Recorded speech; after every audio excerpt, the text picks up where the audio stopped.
Episode 12, my favorite number, with one of my favorite people in the world, one of my best friends, Chris Ferrer. I've had a friendship with you for 20 plus years. I think you were my first real teammate, someone, that defended me when I didn't speak English, and kind of just translated the game onto Spanish. So you're someone that's always looked out for me, bro. And I'm thankful. And I know our parents are proud of us that we still have, this connection. And you're someone that has a credible, very credible voice in the coaching world, not just youth soccer in the West Coast, but also on the East Coast. You work for the Red Bull, you work for LA Galaxy, you've worked for big clubs in Southern California, you've seen the high school game, you're at a college level. And, it's you've been around soccer long enough and have absorbed so much experience firsthand of what's, the American system like. So I've been itching to get an episode with, just because of the credibility you have in the American system. So welcome, big bro. I appreciate you, man. Thank you for having me, Kev. I'm excited, man. I'm excited for you. There's nobody else I would rather talk football with, especially where it's like super open and blunt and like uncensored, honestly, man. We can give our honest opinions out here.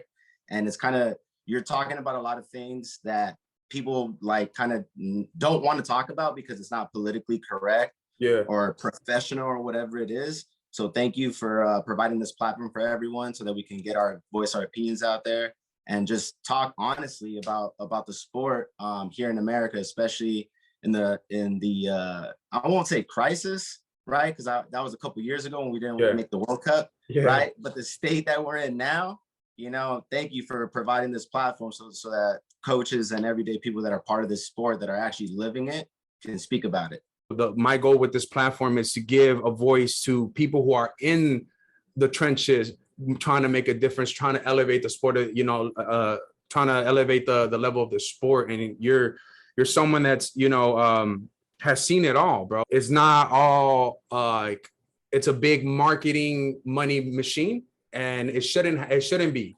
Like, obviously it's something that is going to take years to reform, but if we don't start bringing up these issues, if we don't have a platform where we can just discuss what's going on actually in the development world, we're never gonna steep to the next level. So I think conversations like this need to be had. And like, I don't know the most about soccer, but I know that the soccer world is very small and it's connected now more than ever with the social media and the stuff, the tools that we have. One of the first questions I wanted to ask you, how do you think, where are we with U.S. soccer?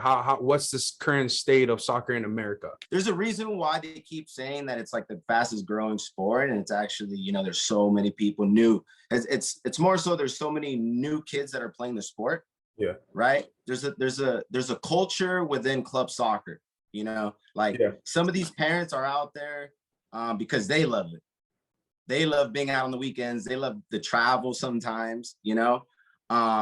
So with youth soccer, I mean, it's a beautiful thing to see, hundreds of families on the weekend out there, supporting their kids and stuff like that, and wanting the best for them. So as far as like the everyday people that are involved with playing the sport, it's a great thing, right? But when you get to the other side of the things, right, the backdoor stuff, when you're part of running a program or running a club or running a league or running a tournament, as we all know, it becomes a business. Yeah. Right. And we live in a country where, it's all about money. It's all about business. You can come here and start a podcast and make money off of that. You can do anything you want to do out here. That's why everyone wants to be here. Right. Yeah. So the state of American soccer and with youth sports right now, it's great. I see a lot of amazing talented footballers out there. I see a lot of kids from I work with kids as young as 7, 8 years old, right? Which is kind of like when me and you met and started balling up. And I see these guys in college. Yeah. But the thing is that what I've noticed is that everyone's path is so different. You know what I mean? Like, they have a different path. They have different reasons why they're being successful, right? But they all say the same thing when they had an experience where it wasn't what they thought it would be. So that's the other state of soccer. Like people, for example, we put college programs on a pedestal. Oh, I want to go D1. I want to go UCLA. I want to go Stanford. I want to go, Wake Forest. I want to go play, you know, these big time schools. And then these players get there and realize that it's really not what they make it seem to be. Right? It's like some people even enjoy, or even let's say high school. Everyone's like, oh, I want to go play high. Like right now, a big here in the LA area, you know, a lot of kids want to go play for Cathedral. Cathedral High School is a big soccer school, soccer program. It's wonderful. What other kids need to understand is that the soccer program in high schools is not really what it should be. Yeah. You know, I mean, we went to Marshall in Pasadena. Whoa. 07. Whoa. You get a teacher teaching the sport. Yeah. You get what I'm saying? And you want to play because you hype it up, but you're really just playing with a bunch of other kids that are not experienced as much.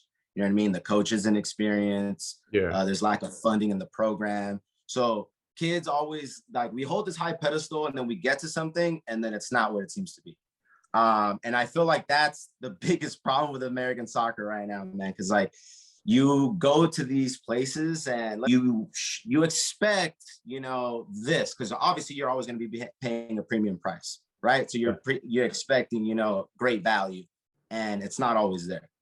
Yeah. You know, you can be playing at the highest level at the academy level or MLS Next and not enjoy the system that you're playing in, not enjoy the coaching style or not enjoy the way the club does things. Yeah. You get what I'm saying? And everyone just has a different identity. Like nothing is connected. No, yeah. The ideas, the ideologies, the methodology, you know, the curriculums, of course, are always they should be slightly different, but they should all be teaching the same principle. And that's why it's a mess with like youth sports right now. Going up the ladder with like, you know, the national team, it's great. You know, yeah, it was tough to watch them kind of struggle and not dominate Honduras, not dominate, you know, some of these kind of El Salvador, the way they should be dominating these teams. Yeah. But it's a process. You know what I mean? Like they still need to build chemistry. It takes a couple years, man. And they're all playing on these different clubs, different systems. And then you bring these kids together. And then, of course, you know, we call them the golden age, you know, even though they haven't even really proven anything. Yeah. You know, it's a great thing that they're playing for these big clubs, but it takes some time to get some chemistry. I mean, you know, coming from the coach's view, it's you got to figure out who's going to be your real best 11. And it's not always going to be the most talented in every spot. It's going to be like, who's going to be willing to, you know, to die for you on the field, who's ready to go to war every single weekend. And who do you know is going to get stuck into a challenge when you need them to, who's not going to, you know, shy away from the big moments. So, you know, I'm giving them a little bit of time, you know, of course it's difficult and stuff. And we want them, you know, to do amazing things and everything. But I think we're in good hands. I think we're going to be good. I think, I mean, they all have a bright future.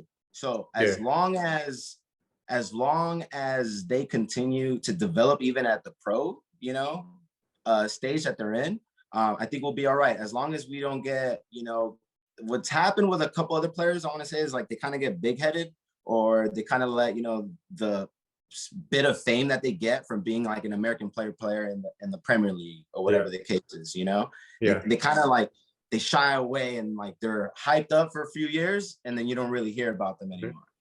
You know, like the Yedlins, you know what I mean? Like he was all the hype, still a great player, don't get me wrong, you know, but you can tell there was a phase where he was supposed to be top. Yeah. We expected him to be, you know, in the top half of playing for a club in the Premier League in the top half or something like that. And for whatever reason, it kind of like slows down, whether it's development, whether it's a mental thing, I don't know. But as long as these kids continue to push to be in like, not just on these European clubs or European teams, but be in the starting lineup, be playing at that level week in and week out.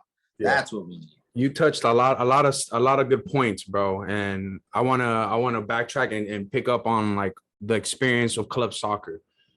Because I think that you're right. The exposure of soccer, you know, everybody here is growing in America. The exposure is great, but I feel like that's it. Like, you know, we've been exposed to a sport. We've been giving a taste of the culture. We don't have a real identity or real culture ourselves yet, but the expectations we have for the national team are of Brazil that had 100 years of this tradition. You know, I feel like our expectations are too unrealistic. Yeah, like you said, we do have a great group, and this is the golden age of soccer talent. But we have to backtrack and, you know, not obviously still hold them accountable, but we're just getting started. We, you know, Greg Berhalter, if you look at his record with the US, he's only got like 6 losses in the last 3 years that he's been on. But people are so cutthroat, people are so uneducated, people are so impatient that when a result against El Salvador doesn't go well, oh, get him out of there, get a better group in there. And it's just like that provides a toxic aura for our players, where our players are never going to take us, you know, 100% serious, or they're never going to feel 100% supported because of the reaction of the media. And I feel like it's such a typical American way to go about things. We got to stick together. We have to trust that these people are more qualified and have more experience than all of us in the world. So us sitting behind and making analysis and kind of, you know, you're entitled to your opinion, but like it comes out of a pissing contest and talking out the ass, and everybody wants to be a troll. And it's just like, bro, that's not what we need. We're not at a level where we can speak about our nations like that. We're in a sensitive growing stage where we can't stop believing, I guess, in the, you know, when we haven't even done anything. And it's just like, I feel like it comes from the basics as youth soccer, where it's still a pay-to-play system. There's still no pride in being an American soccer player. What you were talking about, like, you know, the development of these young superstars is that as much as we want them to go to Europe, and that's, you know, the goal for them, because we you know, they have a window to, you know, develop into the next greatest things. The development is tough for those young Americans to go to these big clubs. For example, let's look at Ricardo Pepi. Ricardo Pepi is 18 years old, and he's going to go to Juventus. And Juventus, he's going to be a promising player. But if you were to keep him at FC Dallas and give him the responsibility, put the armband at him at 18, where he has, you know, the responsibility of a whole fucking town that he grew up in, that's how you're going to get Ricardo Pepi to the next fucking level. That's how you're going to get him to actually commit not to just FC Dallas, but commit to the US national team role. Whereas where they go to Europe, it's great for the media, it's great for American soccer, but it's actually the best thing for a player, because you do get, you know, once you get there, you're an international star. Like the fame could get to you, so many distractions, and on top of that, you're more like a side player. I don't think that's what our brightest stars need at the age of 17 through 21. Not to go to, you know, as much as we've kind of, like you said, like we put college soccer on a pedestal, but we also put going to Europe on a pedestal, where, yeah, that's where we want to go. But the downside is that I don't think, you know, we don't know if it's worth it to send our brightest stars instead of keeping them here. I feel like domestic talent has to be kept here, but like the value of playing in the domestic league, which is the MLS, bro, US soccer players don't care for that. They want to go. So our system has a lot of stuff, not just a lot of flaws, but it's like also like a lot of it has to do with what's the actual interest for the American soccer player. First word that came to mind as soon as we started talking about this is about at least these pros going abroad and going overseas and going elsewhere. Yeah. Opportunity. Yeah. That's it. Here, for whatever reason, like we don't give the 17-year-old kid an opportunity.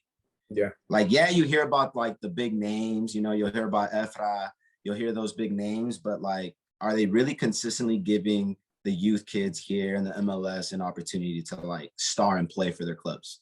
And it's not really happening. There's a handful of clubs that are doing it, which is great, which is what we need. Mm-hmm. But it's not enough. You got to give these kids more opportunities. 100% with that. That's what it is. Like, you know, like they're not going to give them that starting role. They're not going to put that little bit of pressure for whatever reason. You know what I mean? It's kind of weird. I mean, listen, it relates all the way back to this in high school, right? You go to a big soccer school, they're going to tell you, freshman, you don't play varsity freshman year. It's like, why? Why? Like my first year coaching at the high school program that I'm at, I had to have a few meetings because I gave some spots to a few freshmen, more than a few freshmen, right? And gave them starting spots before I gave them to, you know, juniors and seniors or whatever, the upperclassmen. Yeah. But it's like, why? Like, if you could ball, you ball. Like, It doesn't matter. Like, if you're a great player, you're going to show that you're a great player. You know what I mean? So you got to put these people, these kids or these players, the older players, in an environment where like you're going to see, give them the opportunity. Will they thrive under that or not? Yeah. You know what I mean? And that's a big thing, you know, like it's not, you know, they go abroad and stuff like that. And it's great. Don't get me wrong. It's great for them. But a big part of it, at least for like, let's say the second division, right? I know so many kids that I train right now, or players that I'm training right now that are overlooking second division here, you know, like the NISA, they're overlooking all this second division stuff here to go play in Europe because they know over there in Europe, they're going to get the opportunity to play week in and week out. Here, it's like, you still got to know someone that knows the coach that'll get you a tryout. Yeah. Like a one-dayer. They won't give you a trial and be like, hey, come play with the team for a week. See how you, let's see what you got. They'll be like, come out here for one day. And they expect in one day that you're going to show what you got. You know what I'm saying? Yeah. So the opportunity is just not there here for whatever reason. Like there's so many different opinions with it, but like we got to be able to give these players a better opportunity as far as, you know, playing in the big moments and the big games and the big matches. Yeah. Or giving them a starting role, just giving them like, there's no, what's wrong with having a couple of young guys dressed to play and just to be on the bench? What's wrong with that? 100%, bro. And I think it's also, like goes back to the MLS. The MLS has a system that, you know, it doesn't allow that. Like if I think the MLS rule is that if you can't play an academy, even if they're like under the Atlanta United Academy, you can't bring academy kids to the first team. And it's like, I think our biggest problem with the MLS is that we're not I think the lack of opportunity is just because we don't want to bet on our younger kids. Like we don't want, like it's so hypocritical because we talk about homegrown talent and Efrain Alvarez, but he's only has like, 15 starts in the last 3 seasons. Like how is this kid supposed to get better every single day if he's only starting like 30% of the games? It's not, you're not giving him the responsibility to hold down LA Galaxy. It kind of be like, oh, I'm going to be a role player. I'm going to look to go elsewhere, or else I'm going to go, like you said, go to Europe and actually try to play. But I think that I think it's so backwards because I think that in order for us to elevate the MLS and give the MLS a more value is that we have to convince the Efrain Alvarez's that they have to stay. We have to convince the Ricardo Pepis, you guys got to stay. You guys, this league has to be your league, not the retired, you know, Higuains, not the Robbie Keanes. Like he did a great job, but like that gives not just the player a bigger responsibility to become a more, you know, mature player and, you know, superstar, but it also puts the whole city behind the team. It puts the whole city behind Efrain Alvarez, and that's what you want. That's what's going to actually sell you the seats, bro. And it's just like as great as, you know, the roster that we have on the men's national team right now, Pulisic, Serginho Dest, the McKennies, the Aaronsons, like, bro, that's dope. But look how many MLS players are on there too. Like, I feel like they don't get enough credit. Like if we can find the right balance of domestic talent and European talent, or like, you know, Christian Pulisic is playing at Chelsea, bro. Like you have to go to Chelsea. But like, let's say for the second divisions or the championship level, second division in England, like I would rather much have them here in the MLS, but the MLS is not, I guess, adjusting or catering their businesses or their like curriculum towards superstar American players like this. And it's just like, it goes back to, again, bro, like us not having identity. So we have to find ways, like, you know, to like kind of just like build a tradition when everything's here, bro. The experience is here, the players are here like more than ever. If you look at the NBA, if you look at the NFL, like, bro, they're not going elsewhere. It's here in America where everything, you know, the markets are, the money is, and it's just like we just have to do business the right way, and not, the business side of it is a whole other beast, but like as far as like we have to take care of our American players first, and we're not doing that. I couldn't agree more that we got to take care of this American talent, and that also relates to the way the MLS clubs aren't doing enough for the youth talent that we get. Yeah. Right. Like with club soccer, it's a beautiful thing when, you know, these clubs are saying, you know, like Boca Negra played for Arsenal, right? And it's a great thing, you know, everyone talks about it, you know, oh, he played there, he did this, he did that. Landon Donovan grew up playing here in coast soccer as well in Southern California. But it's like, it becomes a just a small step into wherever they want to go, right? They want to go and achieve bigger things. They want to go somewhere else, right?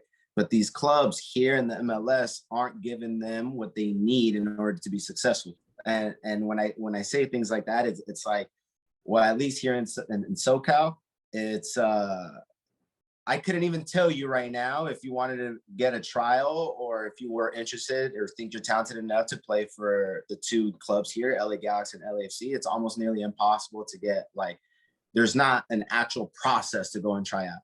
Yeah. There's no player pool, you know.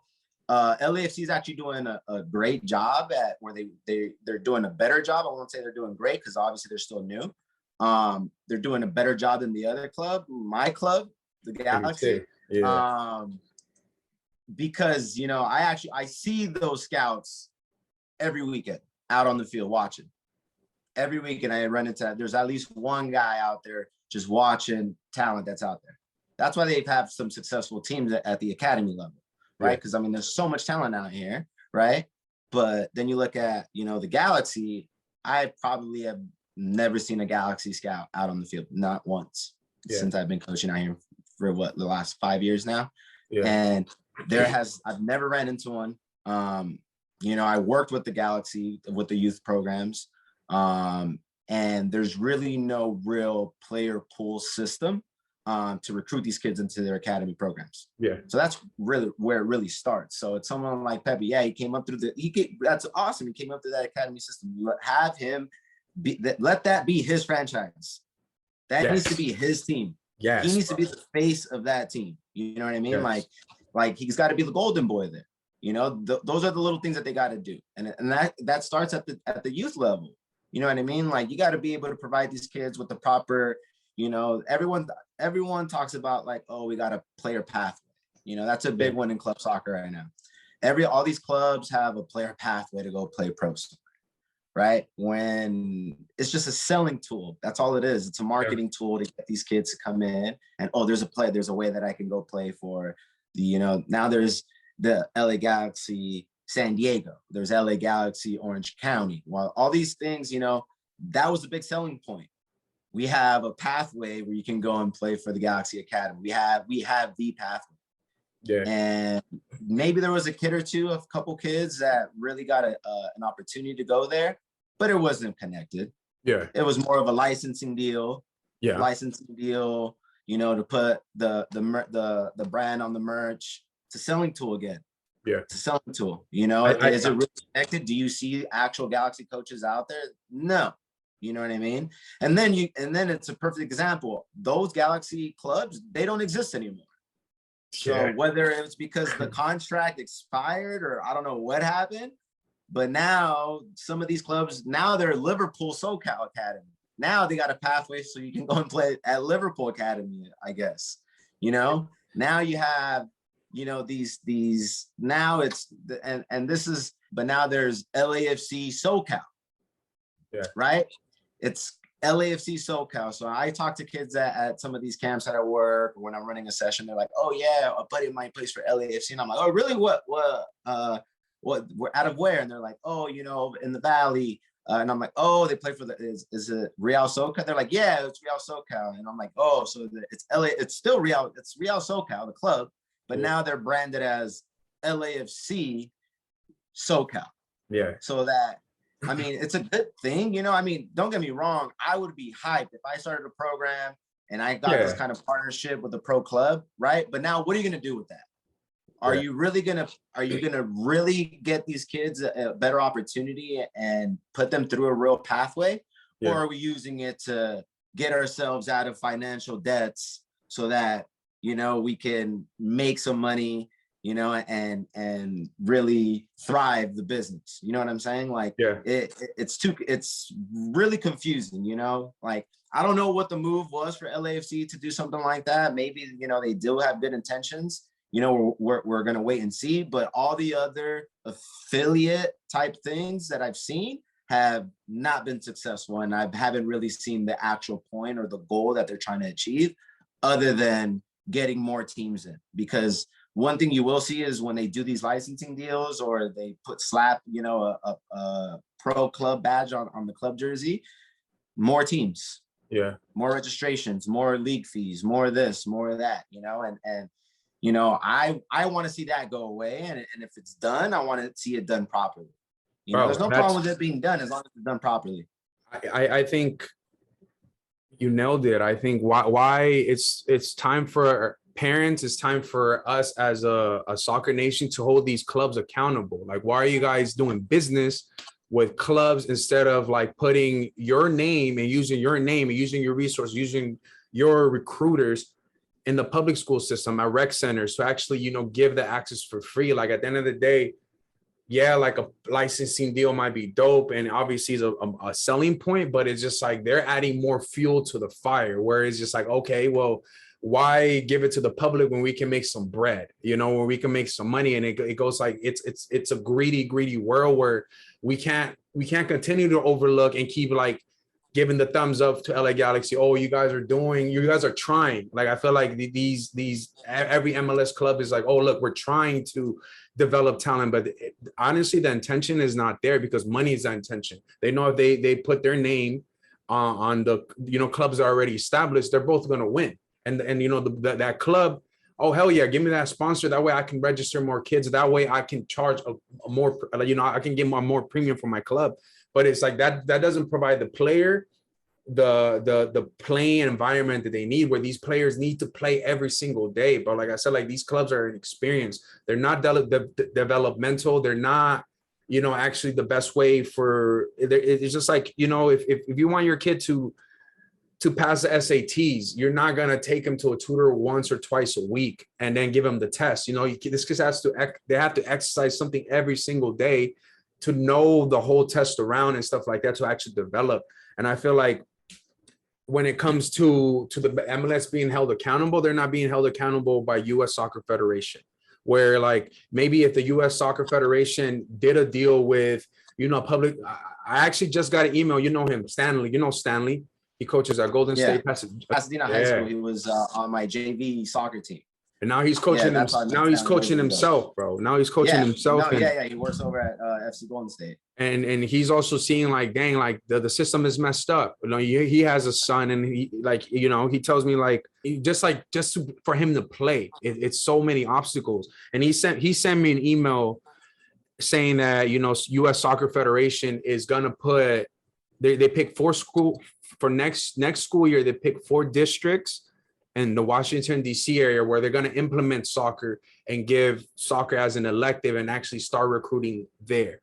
Right. So that makes me think like, yeah, it's being done here in New York with a charter school of like 80 schools, which and it's working, you know, it's worked the last 6 years. And it's like cutting out all the inconveniences of club soccer, where it's providing access to not just the players, but to parents, bro. And the thing is, like, when I speak access, I mean, you know, get rid of the pay to play, but also get rid of the traveling. Bro, it's so hard to travel and actually develop talent. Like it's like, you know, you have to go to these tournaments, and I'm like, who has said that these are the best tournaments to find the best talent, you know? And it's just because, you know, again, like, it's all a money thing, bro. And it's like, instead of, you know, recruiting the talent locally, we have to drive 2 hours to these tournaments, or we have to fly, where that eliminates the whole purpose of us teaching soccer. And I think that it has to be under one umbrella, bro. Like we're okay, if you know there's money, clearly there's money in this market, but like let's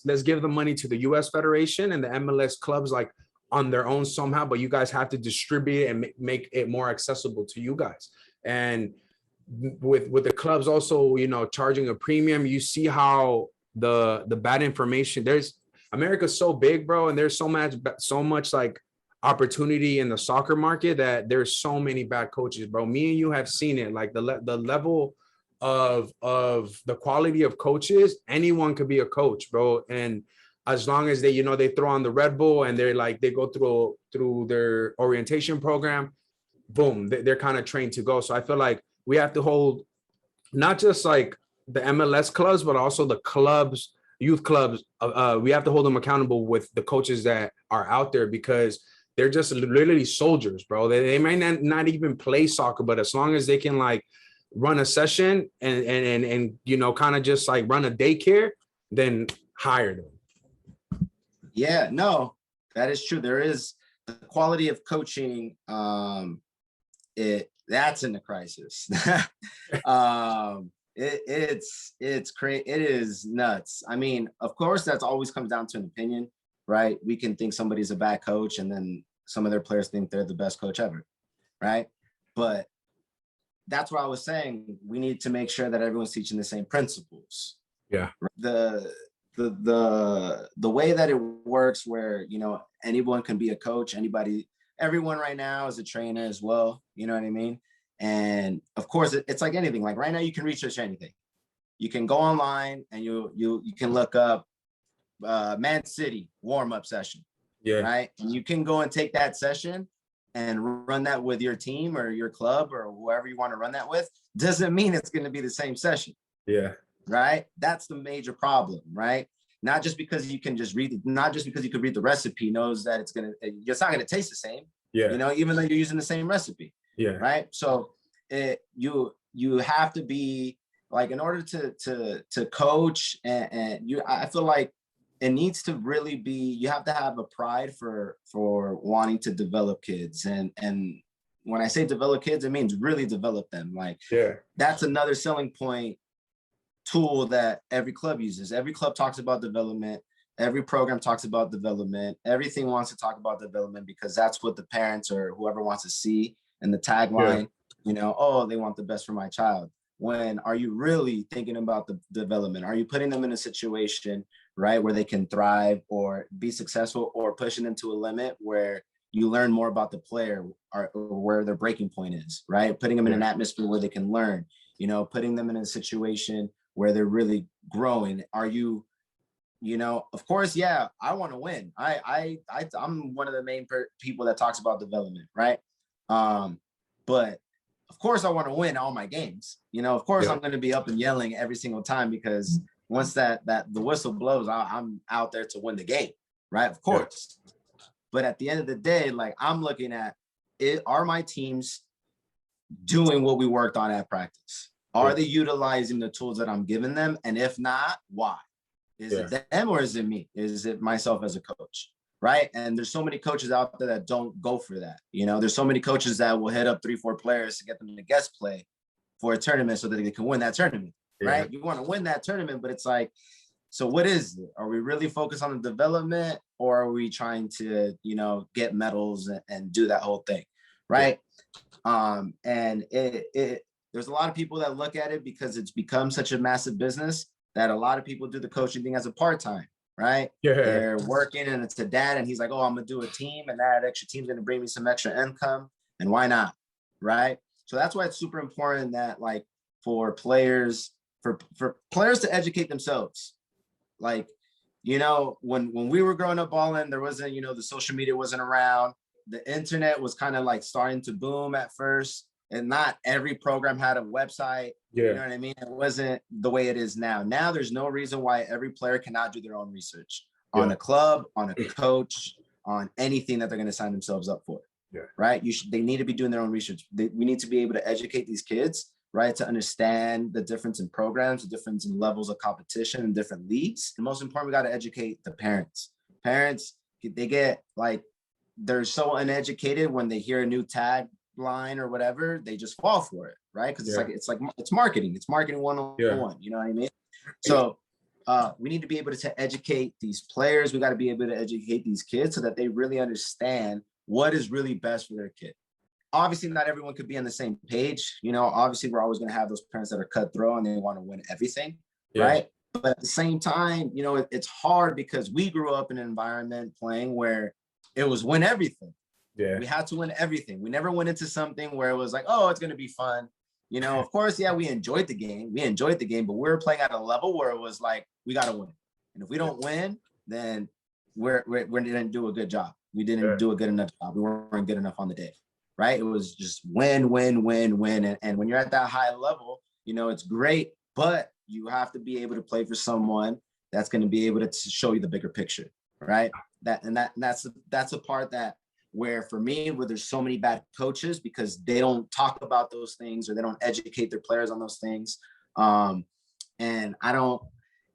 it's tough because we connect the club to pay to play, right? But if you want a quality coach, you're going to want a quality price. For me, for example, it's my career, right? I'm going to want to get a good salary, you know? So for example, our alma mater, am I going to be able to coach at Marshall Fundamental, at their program? If they were to offer it to me and the stipend is real low, probably not. Nah. You know what I mean? I'm not going to want to go there. So it's real tough to like find the balance with the pay to play system. Just because if you're offering such a low, you know, stipend, what kind of quality of a coach are you really going to get? Yeah. You get what I'm saying? Yeah. So it's like, it's real difficult to like find like the medium with it and to find the balance. But it is incredible how many bad coaches there are out there. I mean, this is a pregame talk that I just gave to my 05 team. I just talked to them about it. I'm like, hey, we're playing this team this weekend. They're not well coached. That was my first thing that I told them. They're not well coached. They're not going to understand how to deal with us pressing from this angle. They're not going to be able to deal with, you know, the overload through the middle, or they're not going to be able to they're just not going to be organized. Yeah. You know what I mean? And it's super important to educate the kids on what to know, what really is a good coach, right? So that people can understand what it is that they're really going for, and they're not being sold some kind of dream, and then they get there and it's not what it seems to be, you know? But there's more. I will tell you, there's more bad coaches, real bad coaches out here than quality. I mean, the number of coaches that are playing FIFA on the sidelines, play the left back, drop it back, play it back, kick it out, find this person, do that. Like, let your players think for themselves. Yeah. You know, there's a lot of coaches that are doing that, and cool, they might get some success, but are your players really thinking for themselves? Like, are they, or are you just controlling or telling them exactly what you want them to do? Yeah. You know, you can't, and that's and with that, that's something that I really enjoyed the Red Bulls program for. They did a great job with education when I was there. They did a great job telling us, do not be, you know, don't be a remote control with your players. Don't try to tell them, you know, guide them. Where should we be? Yeah. Keeper has the ball. Where should we go? Yeah. 2v1. Where's the extra man? Instead of, you know, play Kyle over there on the right. Where's the extra man? Can we find a switch? Those little details, you know what I mean, that you learn through coaching education, right, go a whole long way. But it for whatever reason, it's not happening, and there's a lot of bad coaches out there that claim, you know, that in their own mind or even their team believes that they're not, because that's all they really know. Yeah. I think it's the market's so big. America's so big, bro. So like, you know, we were at the Red Bull together, and the education they gave was great.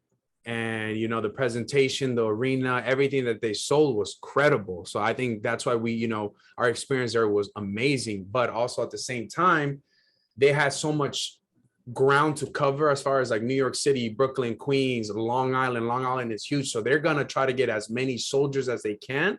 That way they can just milk as much money as they can bring in as much money as they can, you know? So as far as like, yeah, the presentation is good for coaches, and it was a good place to I guess start our coaching career. But it was just like, man, like this is gonna be every year where they're gonna bring in more coaches. And am I gonna be able to climb a ladder? Am I gonna be able to, you know, actually climb up this Red Bull Academy ladder, or am I just gonna be one of the numbers? And I feel like that's where it becomes, you know, as a coach, you start realizing like, damn, I'm being used. You know, I'm just getting a cut. And the thing is like that also, you know, kind of like, it doesn't make sense for Red Bull sees it. Like, I respect what Red Bull does as far as like, okay, let's provide the train. Like, you know, we see these clubs out in Long Island let's send one of our trainers who's, you know, has a philosophy, and they're going to teach you your philosophy. But again, it's just like, why is Red Bull sending us there and not have a center, their own center, or with the US Federation, where they can send trainers like us and actually all be under one umbrella and actually provide soccer the right way. I feel like that would be the right intention. That would be the actual right way to grow soccer here in Long Island. But the Red Bull, they don't have no intentions of that. They want to bring in that money until we fix this dynamic and the mechanics of this. Bro, we're not going to be able to provide the right environment for coaches, for parents, and more importantly, the player. Because if you look, the turnout rate, bro, to stay at these clubs till this day is like 2-3 years. It's so rare for you to find a coaching job with the right salary, with the right benefits, for you to stay and actually develop these kids. And I also think that idea of in America, where we think that, you know, one coach is good enough and our kids should stay with them from U10 to U17, I think that's outdated, but they should have as many sharp coaches throughout the ladder to give them a different perspective. But there's none of that. There's no, I feel like the bar for the coaches is low, but also the bar for players is very low.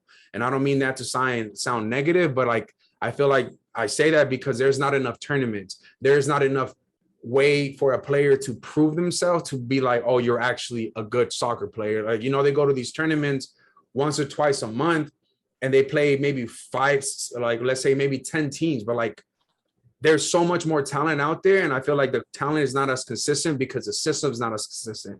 So it becomes so hard to do, you know, for a player to actually, you know, be successful and actually, you know, give the responsibility of a 17-year-old to take over a franchise and actually, you know, us keep him here. It all starts from all these small problems in the system where, again, bro, it's all rooted back to let's make the most money, where MLS clubs are not being held accountable, where they're providing free, or where they're recruiting actual kids from, like, it's so hard, you know, it's so hard to just be, I guess, provide or be around the proper, like, level of soccer.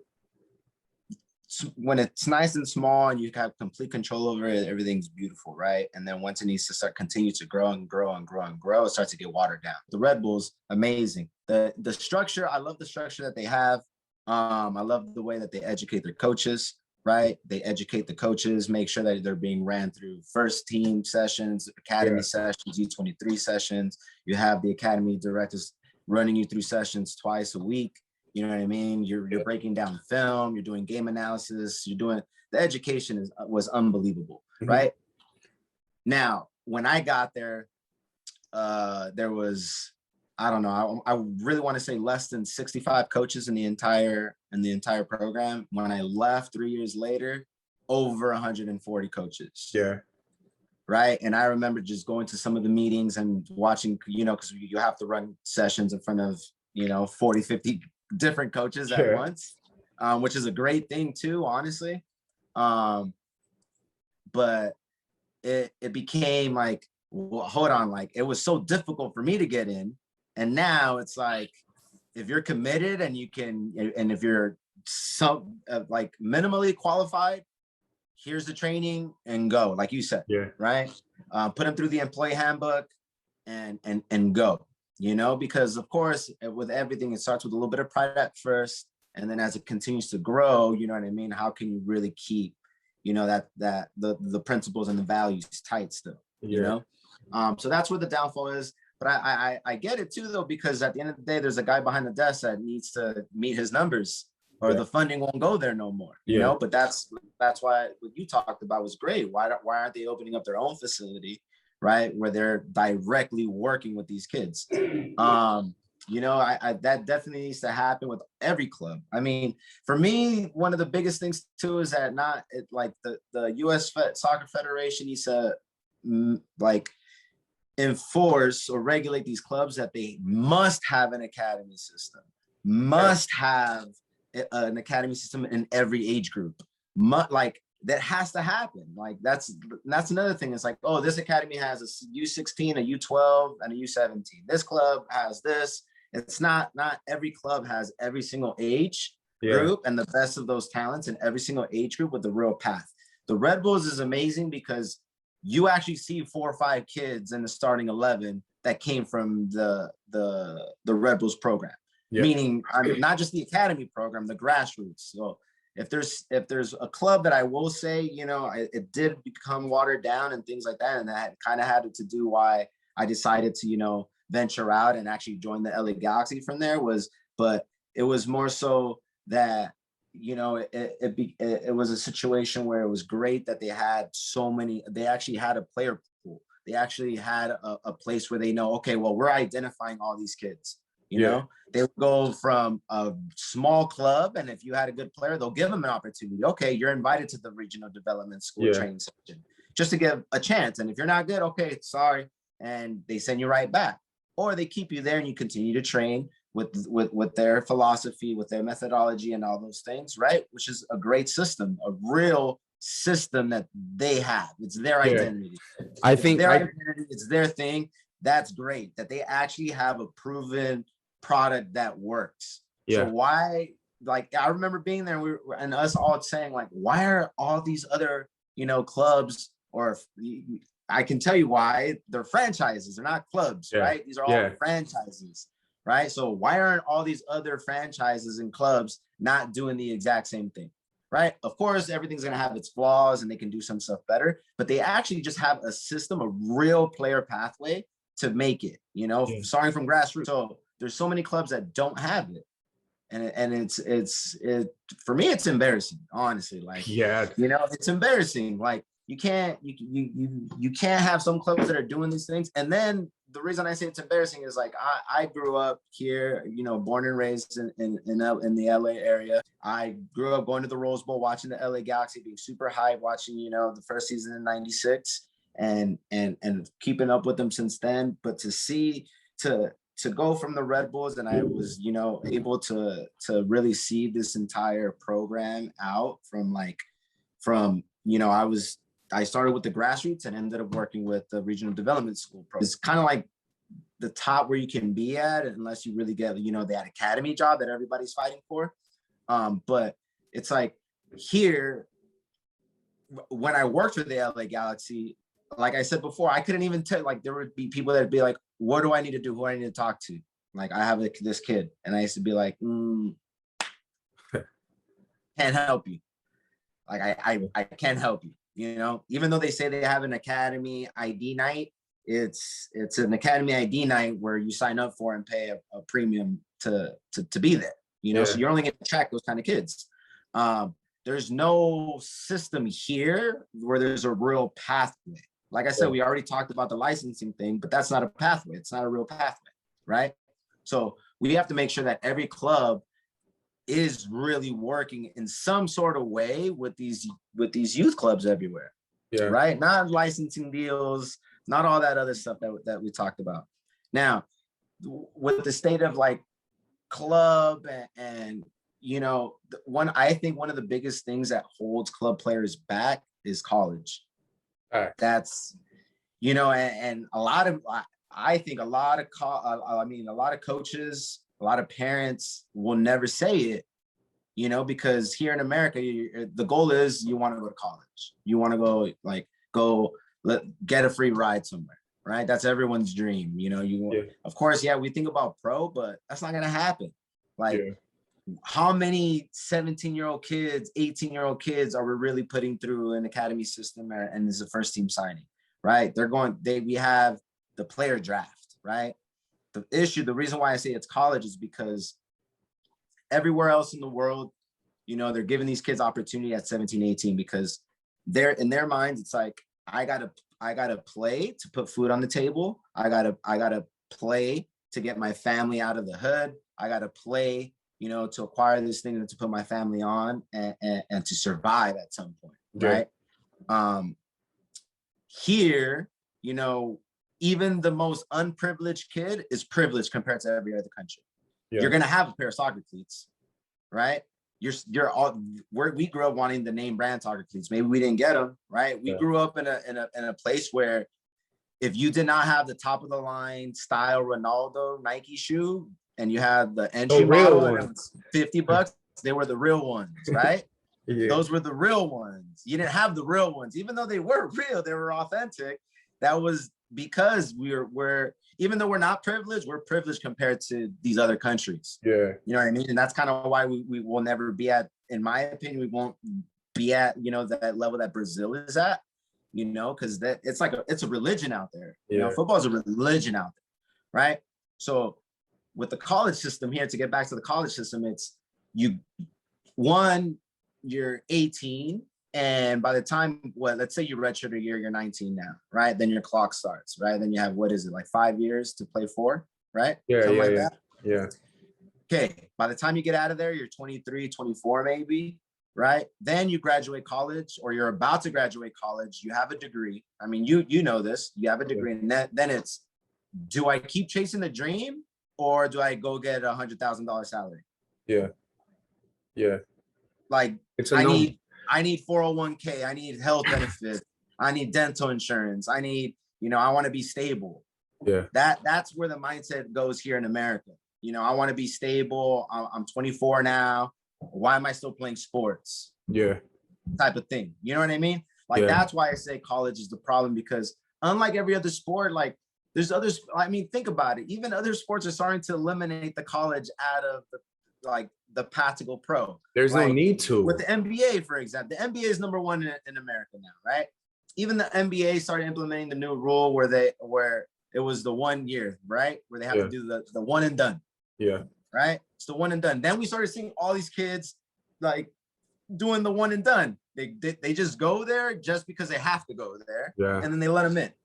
Yeah. Right? And that's the NBA, in my opinion, saying like, oh, you know, we don't want to stop these kids from wanting to go get an education. Or it could also be, you know, we don't want to mess with the NCAA money, because we all know how much the NCAA, that's a whole nother corporate crazy issue. You know what I mean? So the soccer programs don't get highlighted, or you don't see the flaws in those things, because, you know, soccer's not the biggest college market. Yeah.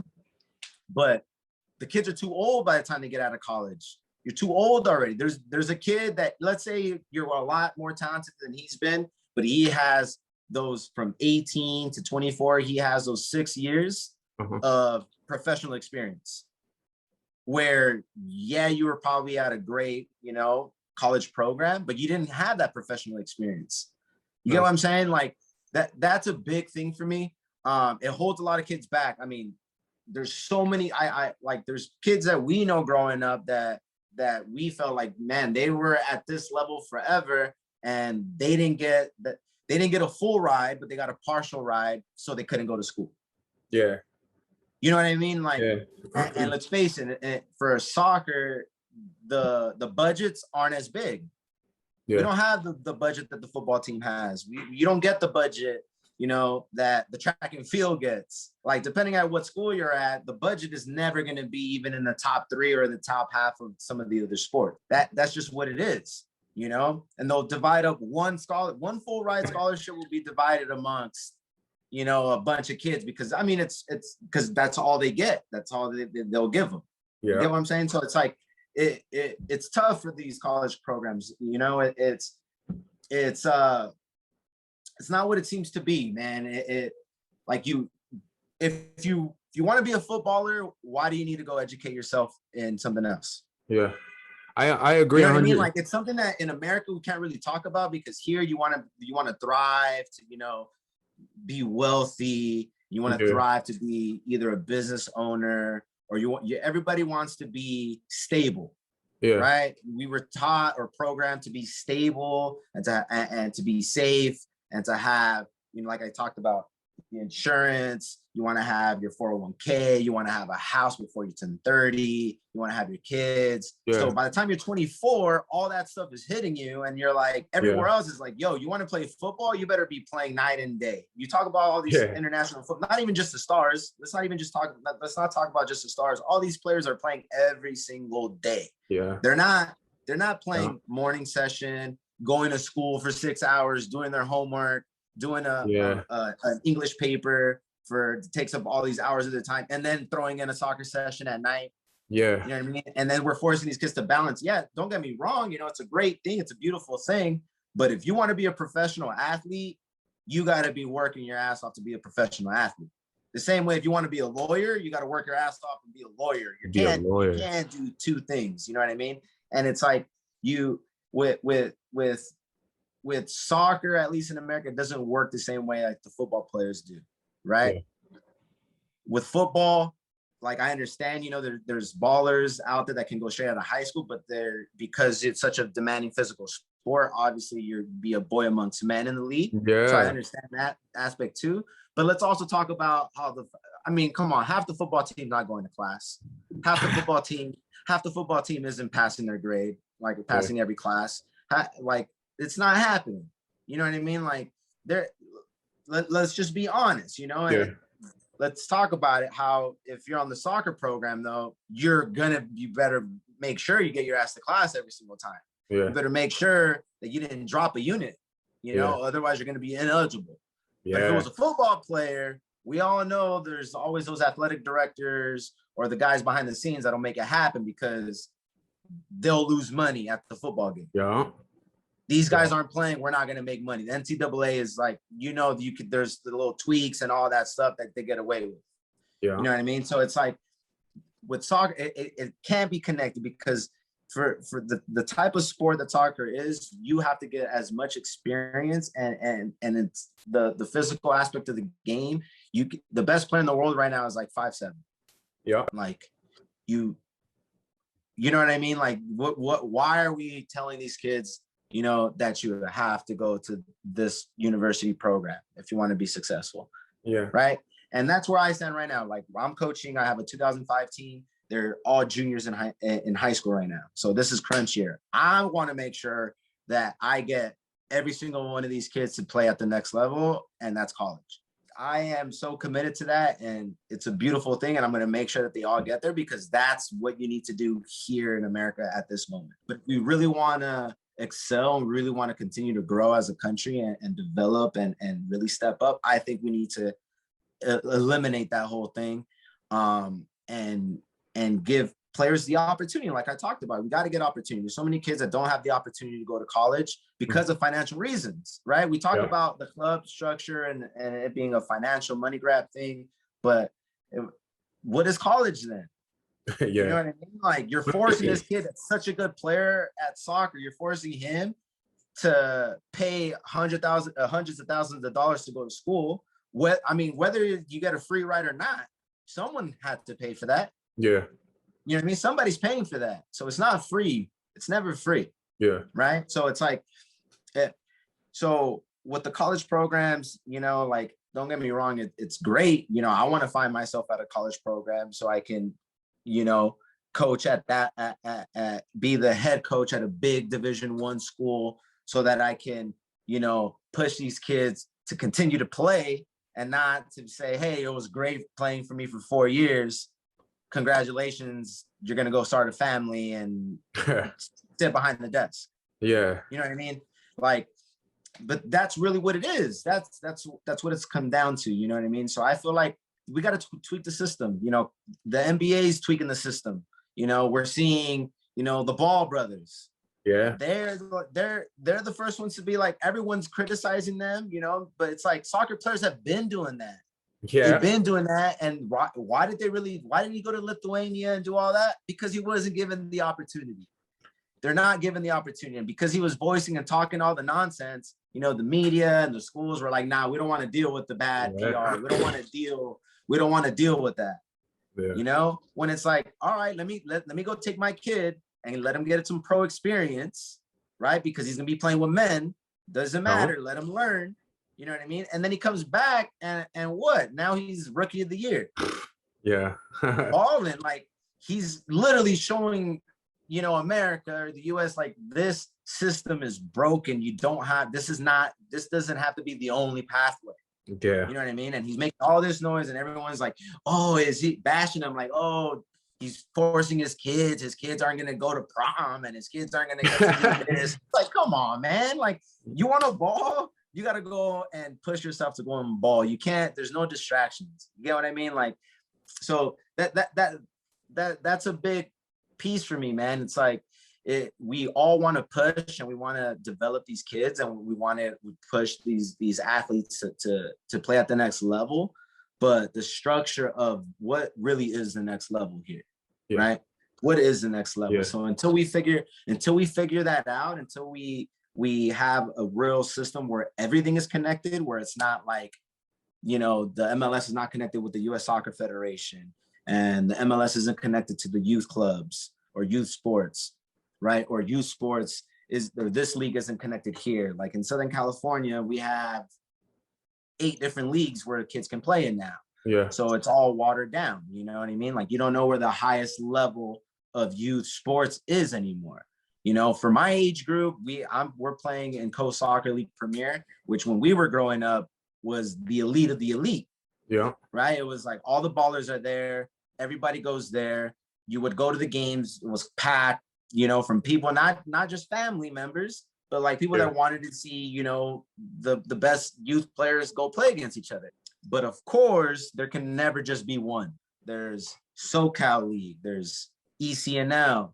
There's ECRL. There's the new academy system that became MLS Next. Now it's called MLS Next. But guess what? Like now, for me, the problem with me with MLS Next is like, okay, you're MLS Next. So why is there a LA Surf MLS Next? Yeah, like, that makes no sense. Like why? Like even with the club that I work with, Soccer with a Purpose, like it would make zero sense. Of course, we would want those rights so that we can play at the highest level. But you know, we've always talked about it with the other coaches. We're like, well, how does that make sense? Like, oh, so now we're MLS caliber coaches now because you guys gave us the stamp and because we paid the fee. I agree that the college system is definitely putting a dent on our player development. It's 4 years of potential pretty much being wasted, bro. The consistency of players is not the same. Yeah, you have your high recruited players, but there's guys on there who are just, you know, to make the grades. And I feel like when you have a locker room like that, where not all the, you know, expectations are the same, it doesn't provide the highest level of soccer. On top of that, you got to balance school. On top of that, you got to balance like living on your own for the first time. It's just a lot of stuff that is not in favor for the player, the soccer player. It doesn't make sense. So it's definitely 100%, you know, definitely have to take college soccer out of that pedestal and not to say it's not, you know, to hate on it or to, you know, but at the end of the day, you have to look at the NCAA. The NCAA doesn't have the best interest in developing players. Everything is a check to them. And also the coaches got to keep a job. So, you know, you've coached at Pasadena City College, and a lot of it has to be on the coach performance or else you're out. You know, so it's not about, you know, maybe developing the best team. Is about what system's going to work that's going to allow you to keep your job. So there's so many things that come before the actual priority of to continue the development of players, and it's lost. So I think that we have to do as coaches, as, you know, people that have been through the system, we have to educate and put it out there that, yo, you know, telling our kids to go pro in these clubs, what I think these clubs do is tell them like, yo, brainwash them, like, yo, and it's not that they're brainwashing, but like, I feel like that's the bar. Big clubs, they're things like, okay, like we're going to try to get some kids in the pro, maybe 1 or 2. And if we do that, then we're that's it. You know, we get all the credit. They ride it for a while. They ride that for a while, and, you know, and then like for the rest, we're just going to try to get him into college. It don't matter at D3, D2, and we're going to take credit for that. And like, that's so low for like that's setting up a player to failure, bro. Like I would, you know, like I remember like growing up, they were like, yeah, you're going to go to college and it's going to be a straight shot into the league. And I get into BC and I'm like, bro, I'm only playing 3 months at a time. The coach doesn't like me. Like, what are my options? My options is to, you know, transfer or like, but there was no option for me to like, okay, maybe I can try to play semi-pro or USL because there's no value in that. And I think that back to what we were saying about Red Bull and the MLS academies is like, bro, we have to hold them accountable. Like, right. As far as like you said, you know, when you got to Red Bull, there was 80 coaches and when you left, there were 140. They're being sent out to clubs. Right. But like, why doesn't again, it goes to back what I was saying about the intention is not there. We don't care. We don't pride in having and actually finding the diamonds in the rough. We care about making the most money. And I can tell you that because why isn't Red Bull or the LA Galaxy sending the same?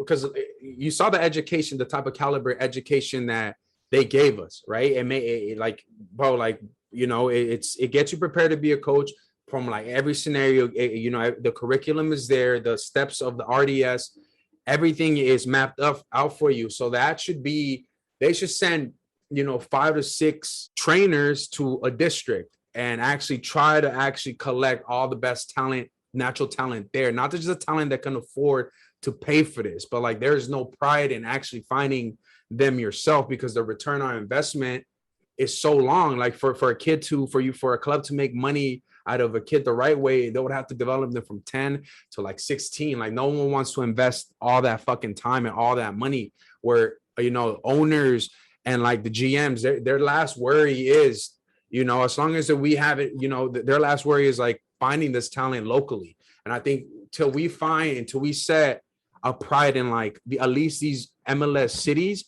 where, you know, there's actually a dream to climb up the ladder from the public to the first team. I feel like till we give something like that, we're not gonna go anywhere, bro. And I don't understand like why these clubs exist. Like I don't understand why these clubs are still not. Yeah, it's like a private thing. Like it doesn't make sense for soccer to be a private thing instead of like, well, okay, like if you want to have the best club or have the best league, why don't you guys take it to the district more for the public? And that would make so much sense, more sense for the MLS to club in. It's like, okay, you know, the public school system, there's X amount of players, and we've recruited them to our actual academy. Now the MLS can come in and you know, pick the litter and pick the best players and actually provide a better, you know, more than just an experience, actual development atmosphere and an actual setting where these kids can grow. Like we're not giving these kids, you know, the right amount of experience, the right amount of knowledge. We're also not giving them the amount of time of playing. They have to log in so many hours and play every single day, bro. And like I don't, it baffles me like that these clubs are still around just making money. It's almost like there's nothing else for us to like do recreational wise, as far as like how is my kid going to play soccer free, and how, not about free, but where is he going to compete the best? Because like these clubs don't provide the best competition, bro. There's so many leagues that we don't know who are the best teams, and like just like waters down the level of playing. Where if we had a more consistent level of playing throughout the whole youth system, we would find better players. We would develop actually better players more consistently, and not just, you know, once in a blue miracle where we get a Tyler Adams, where we get Ricardo Pepes. Is like America's too big and America has too many great athletes and potential for us to just be putting one of these kids through the pros, like 1 in a million, you know? Yeah, nah, spot on, man. Spot on. And that's where it comes down to. That's seriously like that's where they need to buckle down. Like we talked about, they're franchises. Yeah, you know, I mean, that's the best way to describe clubs, like that. They're franchises. Like no one has said that on a podcast yet, and I think that's the perfect way to describe these soccer clubs. Like America doesn't have soccer clubs. They don't have no tradition. We have soccer franchises, and it's so sad and embarrassing. For me, it's like, let's take a look at it, man. Like it was a beautiful thing to watch the soccer world react when they brought in the Super League. It was a beautiful thing. It was amazing. Watching it, I'm like, I was so embarrassed, man. I was so embarrassed because that is what the MLS is. The MLS is it's not a super league, but it's the same structure. Mm-hmm. You know, they were upset because there was a handful of founding clubs, right, that are going to be in the league every single year. No promotion, no relegation. They're going to be in there every year. Doesn't matter if they finish at the bottom of the league. Doesn't matter. They're still going to be there next year. You're still going to be there next year. You're still going to be there the year after that. It does not matter. As long as you paid your dues, as long as you were able to clear with your city and you got a stadium built and you could fit X amount of people and you could do all these things to make sure that the league continues to grow and make more money, right? And be a franchise, you know, you can't, it's not going to happen here. Like, and it sucks because it was beautiful to watch the entire world, you know, like voice their opinions and go out there and do these, like, you know, these protests and be out there and really, you know, because they have culture, because they had their local team. What's dope about everywhere else, and we don't have here, with the and it goes with the culture, is that out there, here we support FC Barcelona, we support Manchester United, we support these big clubs. You go talk to the kid that's out there in Europe, and he supports his local club. Yeah, it's his local club. It's his city. Yeah. You know what I mean? Like, because he knows he can try out for that team, and that team can play in this league. And if they win that league, they can qualify and play in the FA Cup and play against these big, huge clubs. Yeah. Right. So the second that they try to make it into like a business, you know, to build them out of this whole pandemic stuff, right? The whole pandemic financial situation, it's like, they're like, no, because that's not what soccer is. Yeah. Right. That's what everybody was talking about. That's not what soccer is, but that's what soccer is here in America. Yeah. And it sucks. It's terrible because that's what it is. It's like how, like, you don't, and it goes to with opportunity. We're not give these local clubs. There's a lot of coaches and a lot of directors that I know that are like, that want to invest and want to start a local club. Like Mike McNeil, actually. Shout out to Mike McNeil. Legend. Mike McNeil, San Francisco Glens, man. He actually gave me my first coaching opportunity. But he just got approved to build a little small stadium right on the SF Bay, right in San Francisco, which is amazing. Yeah. You know, and he's growing, you know, his local club. But there's gonna be a ceiling that if they win everything, it's like, where's the promotion? Is he gonna get promoted into the MLS?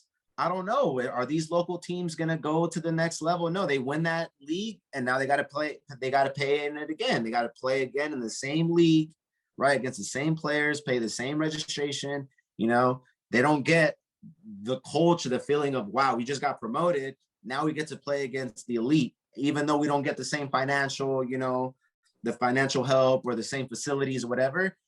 That's what it's about. That's what's cool about watching some of these Barcelona games on TV and looking at the away games where they play at a stadium that holds not even like 10,000 people. Yeah. And you can see people watching the game out of the apartment balconies. Yeah. You know what I mean? That's what soccer is.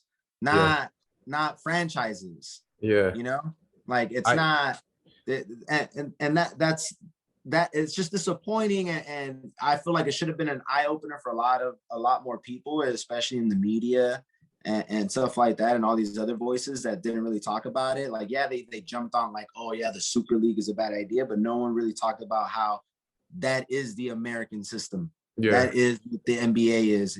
You know, they always, when they were talking about the Super League, they wanted to be like, oh, like the NBA, NBA, you know, the NBA, look at them. You know, they pay their guys top money because they're the TV rights and they're making so much money, right? Yeah. But that's what the MLS is. Yeah. You know, they didn't talk about how that's how the MLS is structured because the MLS isn't making the money the way the NBA is. So it was a better title or a better headline to say, you know, they're trying to take the NBA system rather than the Major League Soccer system. Yeah. It's the same system. Yeah. Same system, and it's unfortunate. It's unfortunate that that's the way that it works here, and I think that needs to change.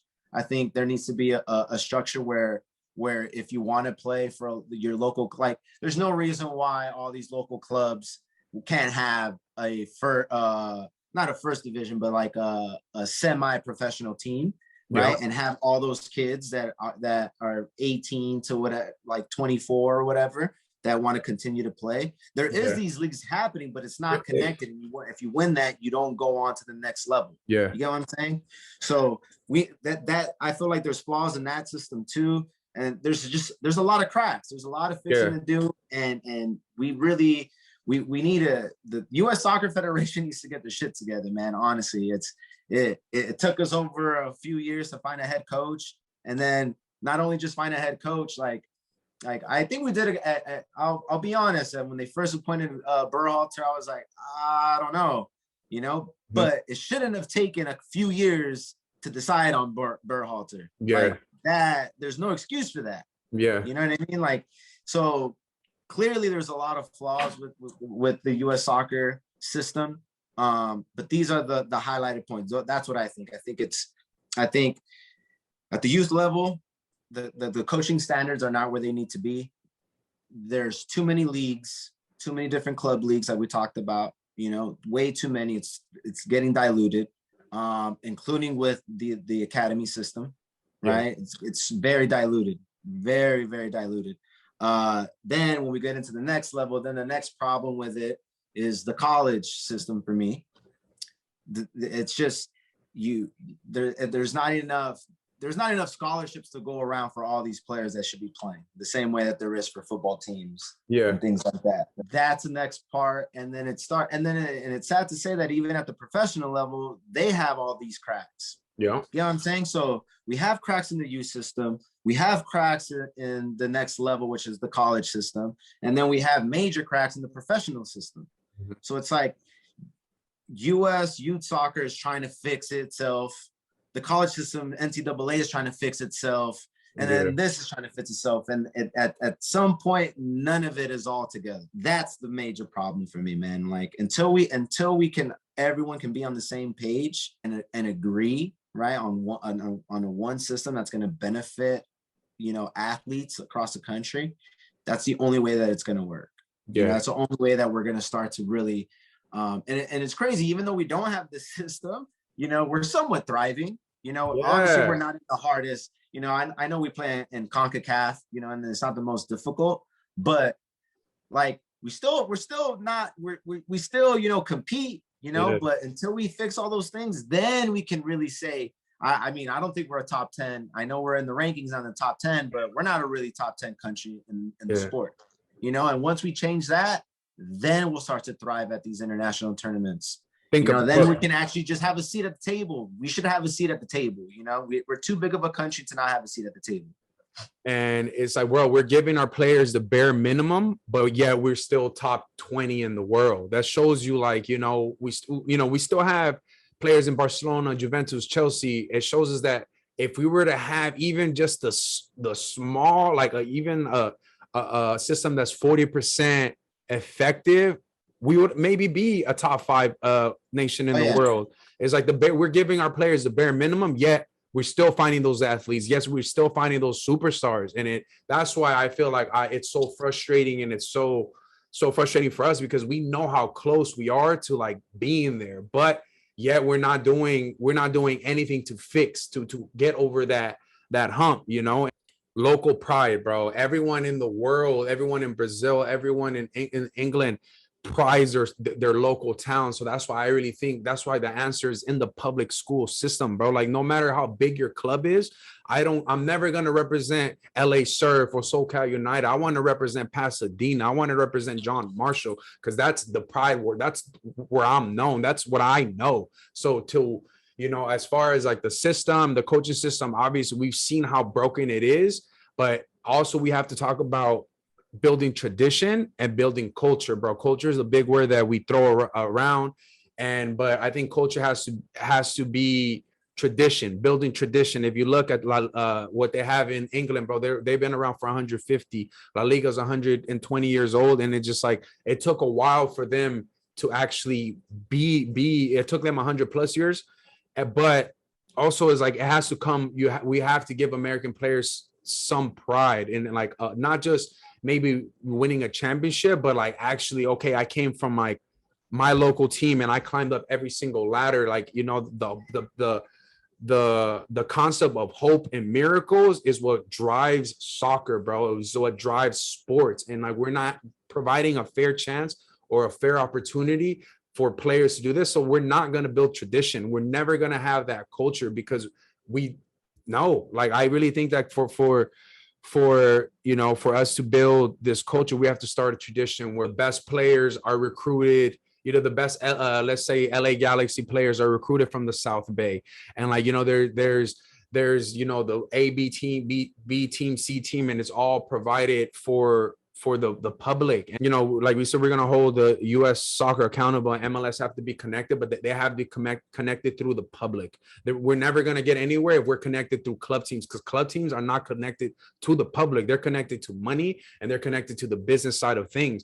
And I don't feel bad bashing or talking about these clubs like that, because they've had 25 fucking years to change the system, dog, and they haven't fucking changed it. It's still the same shit. It's still pay to play. It's still like 1 or 2, 3 people are going to the pros. It's not good enough. America, with the talent we have and the demographics we have and the mixing spot we have, we shouldn't be where we're at. And it has to do with us having no pride, having no tradition, having no local, like, bro, no local faith. Like it's laughable that we still think that our soccer players needs to go to Europe instead of, like, America's so prideful on being American made and American owned. Like, why can't we have our soccer players like that? Look at the NBA, look at the NFLs. They staying here. Like, and that's what we need to do, bro. And it goes back to holding these people accountable, bro. Like, having conversations like this where the MLS is not doing enough, US Federation is not doing enough, and they're not doing enough because it's all money. And the intention is not to grow the sport, but it's to make money. Where can we touch our powerful name, our powerful foundations with what clubs? And that, bro, that's what needs to be said. Like, if that needs to be point out the most. Is no MLS is providing the right umbrella or like the right opportunity for free. Like, no one is willing to make that investment that starts at 5 years old. It's a 10-year process that MLS clubs and US Soccer Federation are not willing to commit because their return on investment in money is not worth it. So I feel like that till we put our priority in actually, developing the youth, we're not gonna be top 5. We're never gonna win a World Cup, bro. And I think that it's time for us to wake up, and because we're so close. Like, the reason why I feel like it's frustrating to me and like why we bitch so much is that we're so close doing it. Like, we have all the chess pieces, we have the board. It's about like putting it the right way so we can move together as a nation, not for money, not for greed, not to have the most powerful voice, not to know, it has to, like, for us to, I guess, break barriers or break to the next level, it has to come as a whole nation, bro. And like, I feel like it's the culture. Yeah, it's culture. That's what we need. We need culture. We need culture. We need authentic, like, people need to feel the passion when you're at games. It's great to see, like, and it's great to see it when they play in Tennessee, right? It's great to see when they're playing in Nashville. It's great to see when they're playing in all the middle America, right? Yeah. But when they come out and play, I mean, let's look at US Soccer, for example. Like, it makes zero sense to me that because they would rather make more money, they'll host the game here at the Rose Bowl, knowing that if they host a game at the Rose Bowl, it's an away game. Yeah. So US Soccer is literally putting their own players in a situation where it's a big time game where they have to, play against Mexico in their own country and have it be an away game because it's in LA.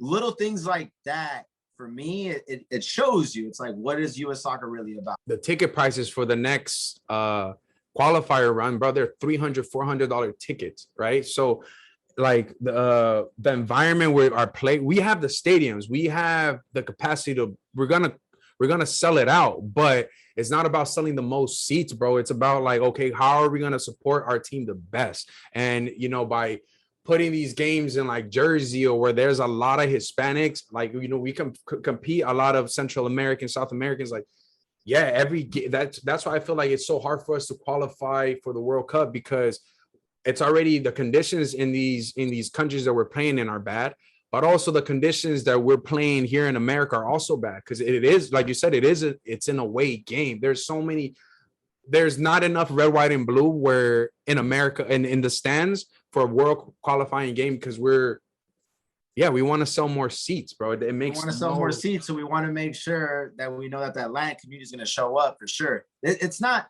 and what's funny is that it's the safe bet. Yeah. It's a safe bet, because how do we, like, of course, we want to make sure that we have both, but I mean, look at all these other teams or all these other clubs or all these other nations. It's like they don't give the other team the entire half a stadium so that they can fill with their own fans. Yeah. Like, why would you want to do that to your own team? Like, that makes no sense, Yeah. So no, it's definitely flawed, and it goes to the little details just like that, like just on hosting a game. Yeah. it's just it just shows that there's a lot of work to be done. And I think that there needs to be a lot more voices that step up and like unite, because that's the only way that you can do, right? When so many people agree on the same idea, how are we going to be able to get U.S. soccer to change? Yeah. You know, so many people need to step up and start to voice their opinions and to talk about everything that nobody wants to talk about. You know, that's the only way that things are going to change. I think us, we have to unite 100% as far as like the new generation, the old. I feel like the old generation, the people that are in these like, you know, who are at these big clubs or are these positions of power, like in the coaching license world, like they're so old and they play soccer so long. They're so out of touch, bro, that I feel like the only way to defeat them is either they get too old to be there, or for us, the next generation, the American that have gone through the American system, all that experience steps up. Now more than ever for us to unite the generations, bro. I feel like, you know, I recently saw that the U.S. Soccer Federation is putting together a 20 national team athlete council. So these are 20 people that will have their voice for player interest. They are the ones that are gonna elevate and fix these issues. Like councils like this that are actually under the federation are actually gonna like fix, you know, shine the light on these problems, because it's for the player interest and not for the money. Some of the people that are in this council are Brad Guzan, have Smith Hunter, she's with the U20 national team. Ali Krieger, who was with the women's national team from the 2008 to 2021. That's 13 years of experience, bro. These are the people that need to be in those meetings to change the system. Gucci Nyegu, right? Another U.S. men's legend. He's in there. Mikey Lopez, who he was on the U20 national team from 2007 to 2013. That's 6 years of national team experience. Of course, Alex Morgan's in there. I don't even have to name her. Brianna Pinto, all people that have U.S. men national team or U.S. soccer like experience, they're all in this council. So they're gonna have opinions. So hopefully groups like this are gonna, you know, take away the power from the general managers and the founders of the big clubs. So I think this is the right step forward to actually give a voice to the next generation to fix these problems. Because bro, it's been 25 years, G. Me and you. Yeah. No, it seems like a step in the right direction, but at the same time, like you got to remember, like at the same time, these are these people that have already gone through the system, are they still prideful, or are they still living the same experience that we're living in working in youth sports? No, I think yes. So like, for me, I hope that they're honest. You know what I mean? I hope it's honesty. I hope they're honest. You know, all those people have the experience, and obviously they've lived through it and they've gone through it. Right. I just hope that they still have the pride for it. Yeah. And they still want to see things change. Because at the same time, like it always sounds great, you know what I mean? But what is really going to go down? You know what I mean? Like these are all people that, you know, have big names and have played for the national team and have done things. So I want to make sure that these people are bringing, you know, these issues to conversation at the table. You know what I mean? Making sure that they do things the correct way. Yeah. Making sure that they're really understanding what is the problem. You know what I mean? And not just a big name to say, oh, look, we're trying. Like we talked about before, like, oh, look, we're trying to do this. Or just to paint a picture that makes us believe that they're trying to do. They diversified it as far as like age. There's some 20, some U17, some retired legends. So I feel like, you know, it says right here that it's a good mix, and it's you know, to communicate to provide communication between the athletes and the U.S. Soccer Federation. Because like I said, some of these people in these businesses are out of touch, bro. They don't know what's, you know, the current state of soccer. So I feel like if you know, we get people that have been through the system, like I said, bro, we don't have to bring people from anywhere else. We have all the experience. The Landon Donovans is graduated through the system that are, you know, have been breakthrough. We have all of that now, where it's like about putting those people in the right room to make the right decisions for the best state, to elevate the sport of soccer. And like, we want to be good. We have these high expectations, but no one's doing the groundwork, bro. The groundwork is being left up to me and you. Me and you are not as much as we're good coaches, as much as we're our intentions are meaningful, our intentions are correct, we're a one-man army, bro. I feel like, you know, we can cover a lot of ground, but we don't have enough time. I feel like we're under a time crunch, bro. And it's like, we need to get better now because people expect us to be better in the next 4 years. If not, we're going to riot, we're going to talk shit, and it's all a circle back, you know? So I mean, the clock right now is ticking, man, because we're right in line to host the next World Cup. How embarrassing, yo, think about, dog, like, it's embarrassing that this is even a thought. Like, if we don't qualify for our own nations, like we hosted 2020, what 2026, and we don't make that. Think about how embarrassing and how sad that would be. And thing is, like, this is funny because there's actually a reality. There's actually a possibility that we may not. Well, slow down though. We got lucky. No, we lucky. Well, they might even change it because I know the host country usually automatically. Facts. But that's embarrassing too, bro. It is. But at the same time, who knows? Because now it's going to be a 3-country thing, right? They're talking about it being U.S., Canada, and Mexico to host all together. So I don't see them giving 3 countries, you know, a free, like, especially for Canada, for example, that hasn't qualified yet. So no, we're in a time crunch because we want to make sure that we're developing, like, the time is now. See, we keep talking about how there needs to be changes. It needs to happen like ASAP because you know, we're gonna be hosting the biggest event in the world. And we want to make sure that we can compete. You know what I mean? Like, we want to have a seat at the table. Like, we can't talk about America as a powerhouse in literally everything except this. Like it's like every Olympic sport, we talk about, oh, we win gold medals in this, and oh, the NBA, we're the best. And we call them world champions, even though it's just the American League. You know, we call the MLB the world champions, even though it's just an American league. You know what I mean?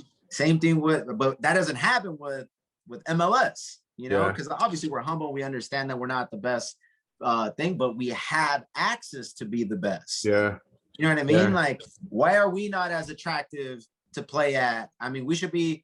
Don't get me wrong. I mean, we know that it's because of the culture, but you talk to any pro athlete, they spend so much time here in LA in the off season because there's where else would you rather be in the world? So we have the resources, we have the things to make it happen. We just need to make sure that we make a statement in the 2026 World Cup. We have to. You know, not even the 22, bro. Next year, we gotta make. But I'm saying, you know, the reason why I say 26 is because it's gonna be here. You know what I mean? Like, and I think, look, 2026 is what, 5 years from now? And the thing is, like, bro, that's the problem I have with this group now. Like, we have an amazing group. They play in the top leagues in the world. They play on the best teams in the world.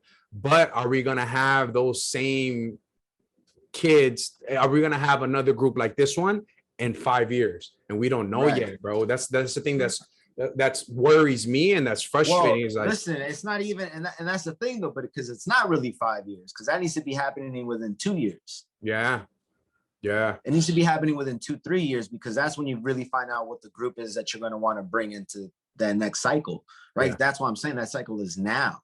Right. That's why I was actually talking to Chris Gilmore, which is he's he's running a system in the SoCal League, right? He has a system in the NorCal League where everything's better connected in the club, and as far as like club leagues, right? So now he's doing this thing where he's identifying players similar to like the ODP program, where he's focused on finding the best talent. And he's focusing on the 2007 age group, which makes them, geez, my math is terrible. 14, 15-year-olds, right? 14-year-olds. So he's focusing on those ages because those are the ages that we need to develop now. The 14, 15-year-olds are the ones that need to develop now, that are going to be the youngsters going into the 2026 cycle. Because that's happening now. Like, we don't, like, we have this golden age or whatever it is, but we need to make sure that we're developing these 14-year-olds now to be ready for that next cycle. The reason why we're even in this situation is because we had Casey Keller in goal for I don't know how many years.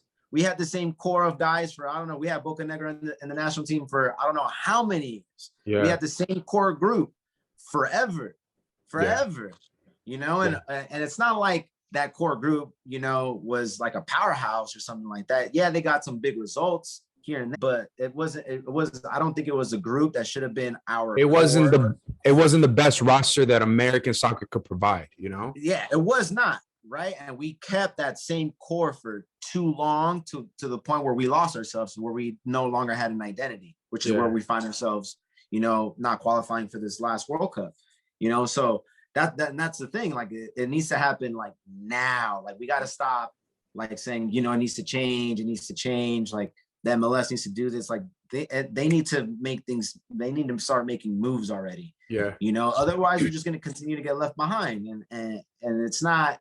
We get left behind, right? And we just throw our arms up in the air and say we're just not at that level. You know. And the biggest point that I feel like we talked about today is just the culture. You know what I mean? Like the culture in America, like even for kids, it's like they still want to go to the Friday night football game. Yeah. Right?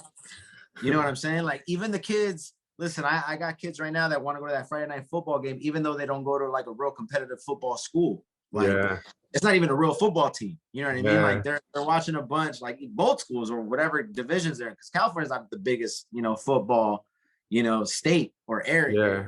Right. So I'm talking to like all these like local schools where they have, if you walk on, you're on the football team because, you know, like Marshall. Yeah. Right. Yeah. We have friends that were on the football. Shout out to T. That were on the football team, no experience. Right. but that's where you want to be at though. Yeah. Because there's a little bit of culture in that. There's not the same kind of culture, but there's more pride in going to that Friday night football game right now for whatever reason it is. Yeah. You know what I mean? So we need to make sure that we can have that atmosphere for these high school kids at the same time for these soccer players. You know, we got to build that culture so that they show pride going to support the soccer games. That's what I'm telling you, bro. We have to do a better job in providing opportunities for the public. Like that's where it all comes to, is like, we're not like these big clubs, these youth clubs, they don't identify talent. They skip through that. If you can pay for it, you're going to have a chance to develop. And like, that's so twisted. That's so wrong that, you know, but then that's so lazy. And again, the bar is so low because in the US, no talent is being identified. So we have to identify talent now and actually provide the system to develop that talent we identify from the US. You think about how much pride it would be if LA Galaxy found one of these kids, like let's say Efrain Alvarez, like use an example, like he played for, you know, he grew up in the system and we have so much pride. Like he represents LA, he's real East LA. What if there was 10 more? What if there was a pool where 100 of those where we can actually, okay, which one out of those, it will just drive the level of competition further and higher. And the thing is, like with these youth clubs, bro, they're not identified talent and they're not providing the highest level for a kid to compete. At the end of the day, we don't have to, you know, development, it's a right word, but what's going to make us better is competition, playing every single day. And on top of that, you know, we have to, it's not, bro, look at the athletes we have, bro. We have the fastest, strongest, but that's not enough. Our level of thinking, our level of reading the game is not where it should be because we don't log in enough hours.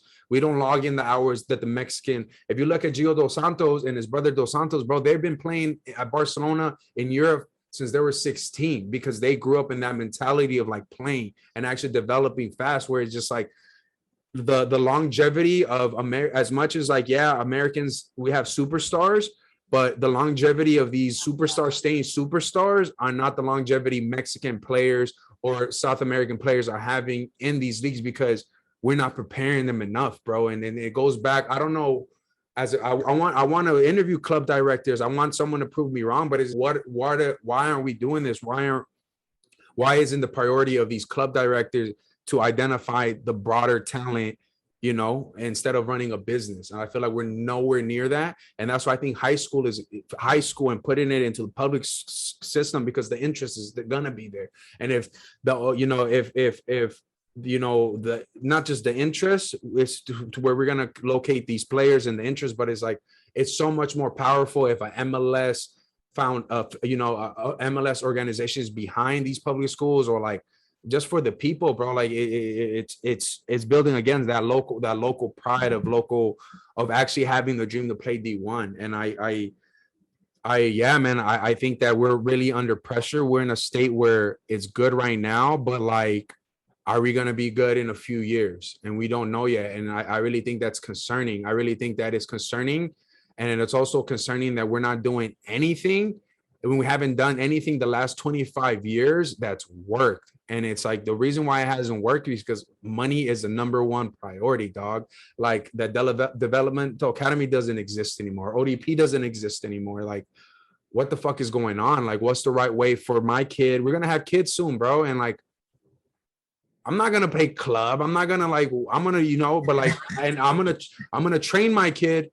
But there's only so much that I'm gonna be able to do because my kid's gonna need a place to play and compete. We're not providing a place of development, and we're not providing a place to compete. And these clubs, bro, should be ashamed of themselves because they're selling a dream. And the reason why I keep saying my proof is that, bro, y'all haven't done anything for the last 25 years. Because if y'all would have done something, you guys, these serves. What are the big LA, Golden State, Delco, like all these things is like, you guys been around for 25 years and you guys haven't increased the level. You guys have had a crack at it. So let the next generation, let's put it somewhere else. Let's put our funding to the public school system, to recreational centers, to actually, do something different, because we can't keep going and keep having these responsibilities to the big clubs when their interest is not developing and it's not identifying talent. What it's like, their number one priority is money. Talked about all those big clubs, right? Like, and that should be turning into the local clubs.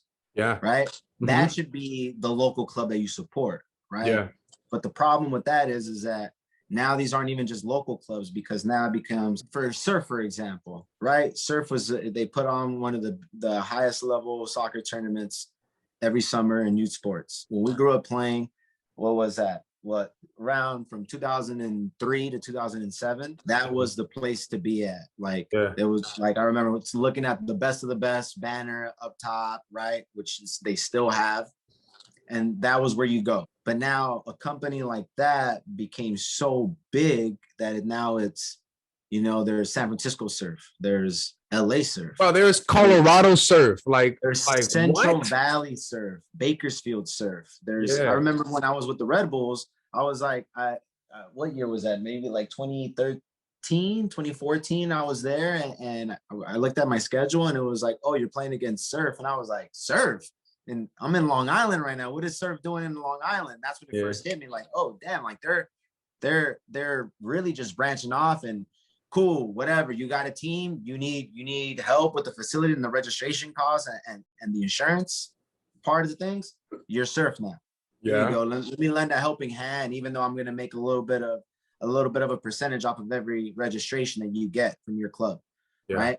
Or, oh, cool. Kev, Chris, you guys want to start your own little club? Cool. You're having an issue locking down field permits? Well, we have all the field permits. Yeah. We are holding all the field permits. So if you want, we'll give you access to the field permits. You just got to give us access to a little bit of money off of each registration and make sure that you wear our branding, right? So now you're Surf.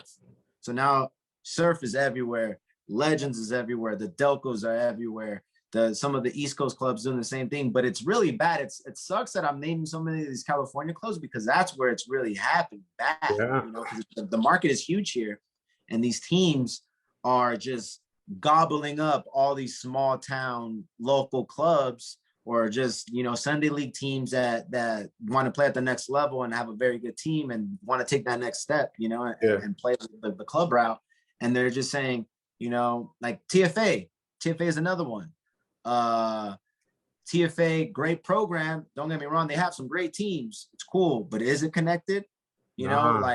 And my man, Paul Walker, man, great guy. Love him, love that guy. And, but he's running TFA, and it's smart. It's cool because at the same time you can say, listen, he has TFA San Gabriel, TFA, San Fernando Valley, TFA, whatever. But none of these kids even know each other.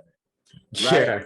Like they'll just walk by another guy that has the same uniform kit on and not have a sense of pride. Yeah. You know what I'm saying?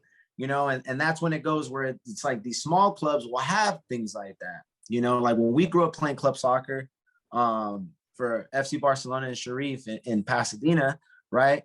We would go and watch the girls' game. Yeah. We would go and watch little Pablito ball up with the youngest team. We will go watch Eder ball up with the youngest team. We will go watch Jesus that you had on the pod a couple of episodes ago. We will go watch them and support them because we were like, yo, we're the same club. We're fighting for the same meaning. You know, this is like we had pride in that. That's pride. That goes back to pride and tradition, bro. Like think about these big clubs right now. Like if they don't, the players, you can't build a sound unit if these kids are not seeing each other every day. They don't go to school already together. They live in separate towns. They have to drive, so you're only getting so much of a kid, you know. So I feel like these big clubs, like I don't feel bad talking about the way they do things, is because no big club, you know, for example, like we see how Surf has franchised all over the country.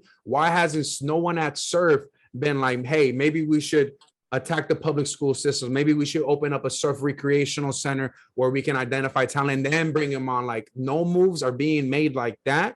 And, you know, they don't have to because they're making in so much money where franchising out is a better business model instead of, you know, taking that pride as like, oh, that guy came from Surf. We recruited him from 5 years old and now he's at LA Galaxy. Like that's why I feel like these clubs are the ones to be held accountable, because no one has done that in the last 25 years that we've been here, you know, that me and you have been through the system. And people have to like know that 25 years, that's how old the MLS is. That's how this is the 25th year. So our soccer is so young, yet in these 25 years with the big clubs, nothing has changed. So we're supposed to give them another 25 years? Like, no, bro. Like it's time to like nip it and just be like, yo, this is not the right way to sell soccer. This is not even sell soccer, bro. We're smart enough, and there's people who, you know, progressive enough that we can figure out the right way to do business. But we also, you know, we can't do the business side without providing a good level of play or competitiveness. I feel like the clubs are, as long as we're making money, the level of teaching, the level of competition, it doesn't fucking matter. Because we're going to keep growing and we're going to keep making money. Because we just see the end point. We're watching these European leagues or these South American leagues, and we're watching how they have all these people in the stadiums and bringing in this money, right? But we'd have to remember that those clubs develop culture, right? And pride and all that for 50, 60, 70, 80, 100 years. And now we're watching it unfold on TV because now we have access to the TV rights and all that stuff, right? Yeah. So we're looking at that picture like, wow, we want to get to that without building the culture.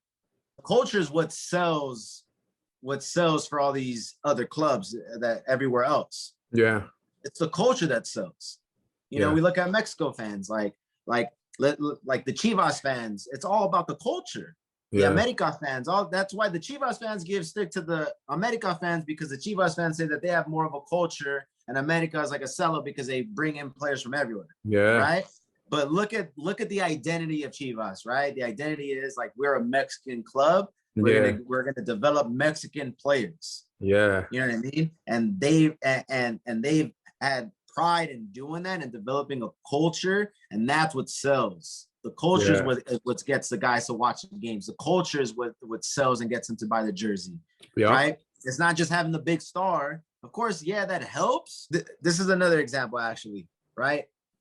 You won't see an NBA player. You won't see an NFL player.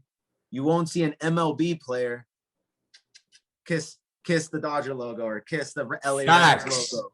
You won't see a Lakers player kiss that Lakers logo. Why? Because they're franchises. Yeah. Why is LeBron James doing what he's doing and becoming a GM at every team that he's at? Because he's like, fuck this. Like, this is a system, and I'm gonna go and win at this team, and I'm gonna go to this team. There's no pride in like the actual organization. Yeah. You know what I'm saying? Like, there's no pride, and they won't kiss that badge because, like, Look at Rajon Rondo. He was with the Celtics, and now we love him because he was at the Lakers. That's what it is, man. Like, because we don't have that culture. We don't have that pride on playing for, like, the jersey. Like, the jersey is mean, and that's what soccer is.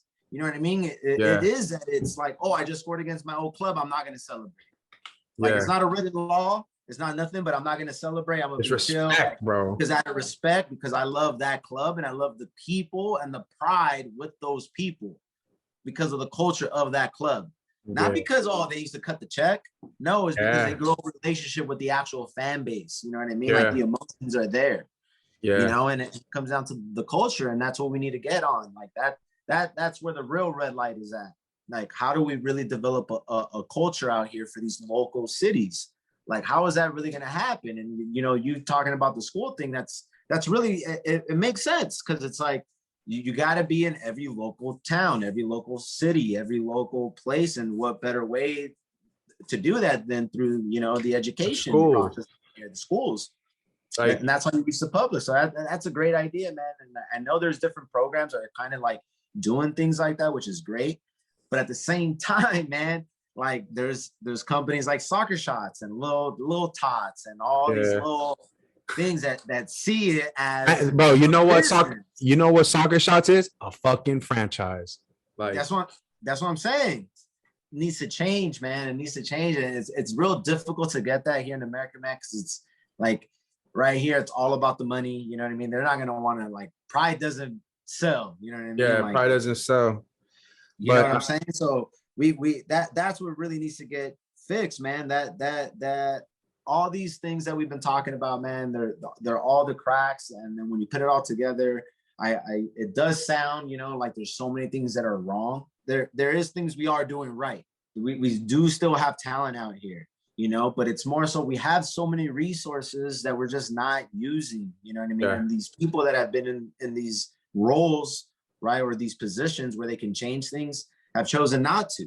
Yeah. You know what I mean? Or have chosen a different route. Not necessarily not chosen not to, but they've chosen to, like, make sure that their bank account looks healthy rather than, you know, take a risk on building, you know, a culture for their city or for their town or the area that they're coaching in or starting these clubs in. There, like you said, like, it sounds like there's a lot of things that are wrong with the system. But I feel like once we start fixing one thing, it's going to snowball to fixing to the next thing. And I think all we can do is I have faith, bro. And I have, because of the time and the generation we are, where I feel like the last generation was, you know, more individual, where I have to get it myself, where now our generation, we're more of a collective, we're collective thinkers, bro, where I know I can't do it myself, but I'm going to hit up Chris. I'm going to hit up Gus. I'm going to hit up Drew, and we're going to try to figure it out. I feel like, I think the good news is that our generation is more progressive. I think that we're going to, you know, not turn we're not going to turn against money, but I feel like we're going to try to build this culture, and we're going to try to, you know, elevate this game, because our intentions are there. I don't think that, you know, I feel like in the state of coaching right now, me and you can't find a stable coaching job because they don't pay well, you know? So that's forced us to find other ways to stay close to the game and give back to our game. And that's right there, building culture, dog. Because me and you don't want to turn away from this game. If, like, we didn't care about this, we wouldn't be talking. You wouldn't have your own private training. You wouldn't still be out here trying to get it, you know? So I think that it's, about getting all the right people. I'm not all the right people, but it's about getting people on the same page and kind of just, like, keep bringing light to these issues, bro. And keep, like, okay, how do we solve it? Not just bashing the national team or not just criticizing, because I feel like we've criticized the system for so long, but, like, no one has actually given us, okay, this is what's wrong and this is what's wrong, you know, and this is how we fix it. But I feel like me and you talked about a lot of issues, and I feel like, you know, every issue that we talked about, there's so much more that we can break down and actually pinpoint and find the problem and the solution, bro. So I really think that I'm hopeful. I really think that we are going to become that.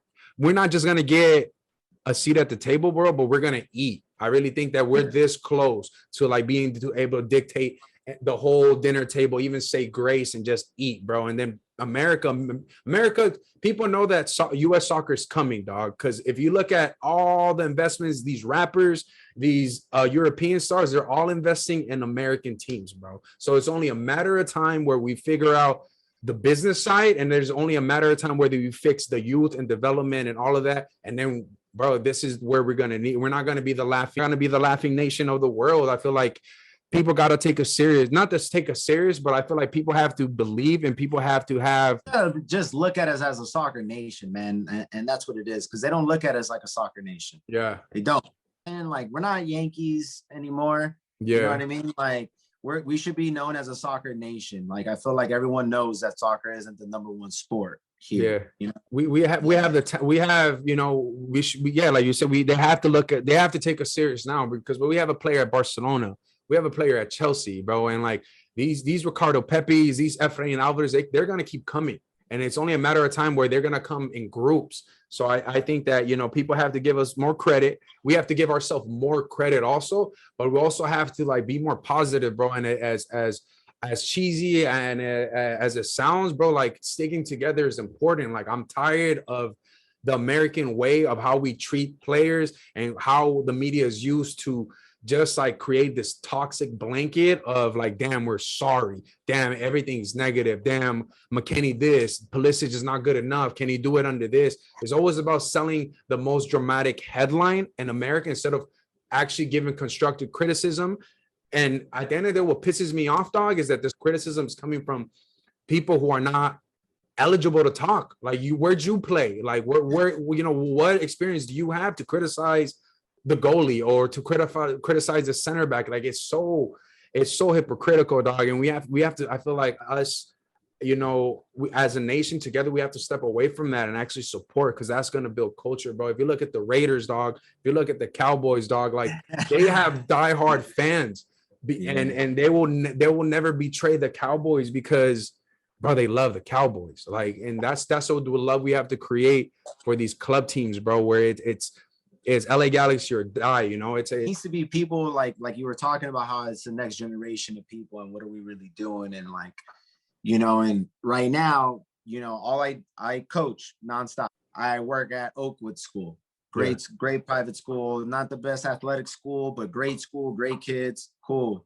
I do work with Pasadena City College, right? So I see those kind of kids, right? I'm working with the youth sports, so with the club teams.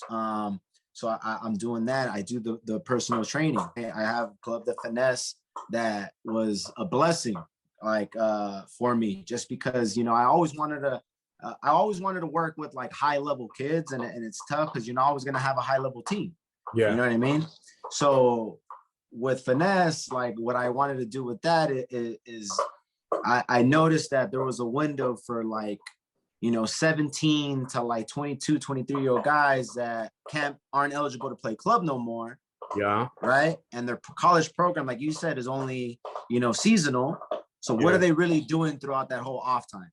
Yeah. Right. So that's why I started like the like working in group sessions with like higher ballers, where I put them through like an actual off-season program, you know, to do those things so that they can stay at that level. But like with anything, because of social media, everybody's a trainer now. Like we talked about before, you can have the same recipe, doesn't mean it's going to taste the same.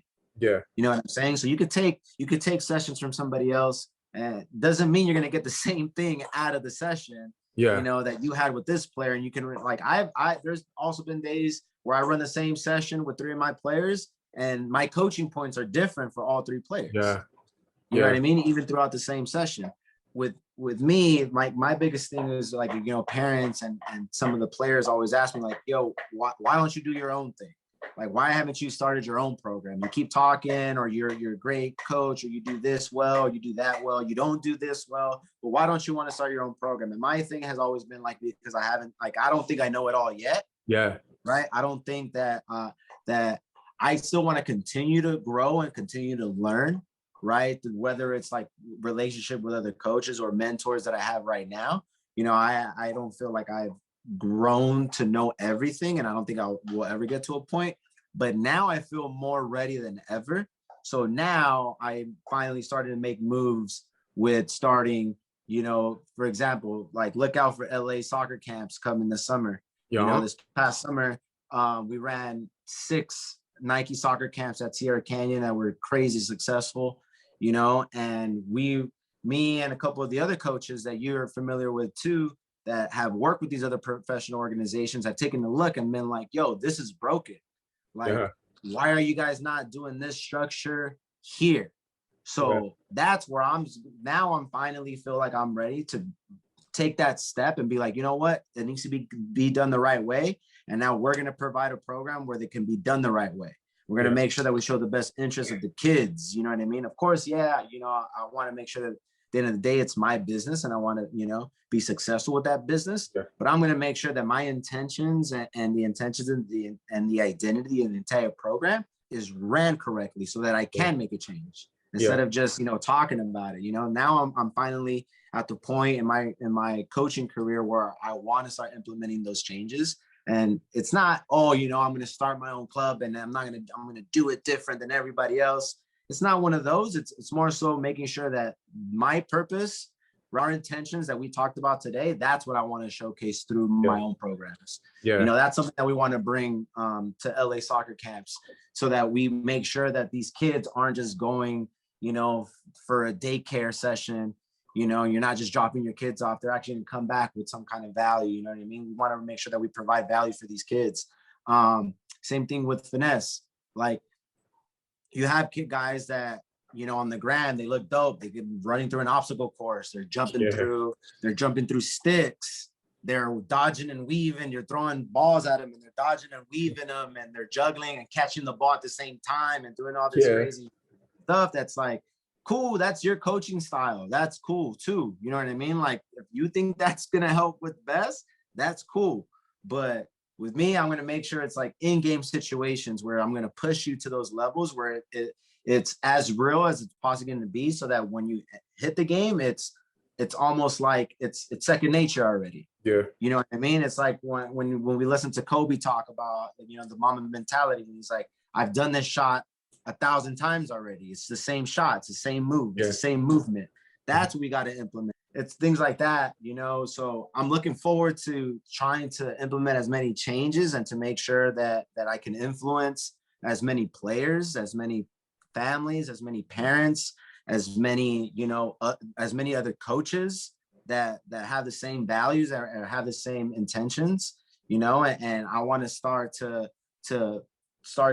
grow these programs so that they're done the right way, so that we provide the best value and we're able to educate these parents like we talked about. We're able to educate the kid and really prepare them and not look at them as a dollar sign, not look at them, you know, if they need to go and play somewhere else because they think that they can learn somewhere else, that's fine too. Not just because I'm not getting that registration anymore doesn't mean that, oh, you know what, you're done. Don't talk to me no more. You know, you got recruited by an academy team. Like, go play for them now. Nah, you know what I'm saying? So, you know, the small moves that we can make, you know, hopefully I become that next person in 10, 15 years. You know what I'm saying? Where it's like, it's not that old head that's been doing it for 20 years with these clubs. You know what I mean? More people out of our generation need to step up and really be the change out there. You know what I mean? And let's not just talk about it now. Now I'm tired of talking about it. Now I want to make sure that I implement all these things that we talk about so that my intentions and my purpose rubs off on as many, you know, athletes out there as possible. You know, and that's why I show so much pride in coaching. You know, coaching is real difficult, man. Coaching, you go through different stages. You know what I mean? There's times where you get put with a program and you're working with 7-year-olds all day long. Working with 7-year-olds, man, is a blessing and a curse at the same time when you got 20 of them running around at the same time, you know? So it's been a process, you know, it's a beautiful thing. I can understand why there's turnover with coaches, you know, when they don't get to really coach at the highest level. But it's like anything. We expect these players, right? We tell these players all the time, right, that you got to be in love with the process. You got to be in love with the grind. You got to be in love with working out. Same thing with a coach. You got to love the process. You got to love working with the U7s, and you got to love working with a guy that plays in the league, in the MLS. Or in between there, or the highest level academy player. You got to be in love with that process too. And I feel like I'm finally at a point where I feel like I'm well seasoned enough, you know, and I've learned from a lot of other coaches, where I feel like now I can finally start to make sure that I touch you know, my community and give back to my community and give them everything that I didn't get and that I feel that is broken in the system now. Yeah. So the next time we talk, bro, in a few years, I guarantee you I'm gonna make sure that we've made some moves and some progress in the right direction with youth sports and with youth soccer in America, man. Because for me, it's like these people haven't been doing it for 25 years, man. Like you said, big changes are going to be being made. I already know I'm excited for the couple new projects. I'll make sure we have a conversation when these new projects get up and running, man. But I'm looking forward to being one of the small voices, right, to make a huge change. Whoa. Just know that there's a lot of coaches out there that are motivated and want to see that happen, man. So it's going to happen soon, you know, and I'm going to take responsibility, man, and make sure that we do it the right way. I love it, bro. Respect. You know, me and you been through a lot, bro. The last 20 years, bro. This is why I wanted to get you on, because you're credible. I think your biggest flex is that you've seen it all in the American system. You've been behind the scene and you're a credible source to, hey, he knows what's going on in LA. He knows what's going on in New York, and you're not happy with it, bro. So you have started your own movement, and that's what brings me joy. That's what keeps me like that flame alive, is like, yes, there's other people out there that love this sport so much that want to elevate it. So, bro, I'm proud. I know that the game is in good hands. Someone that, you know, I think that has seen it all and understands where is the change, where understands where change needs to be made, and also is, like you said, experienced and seasoned enough to put the game first. I feel like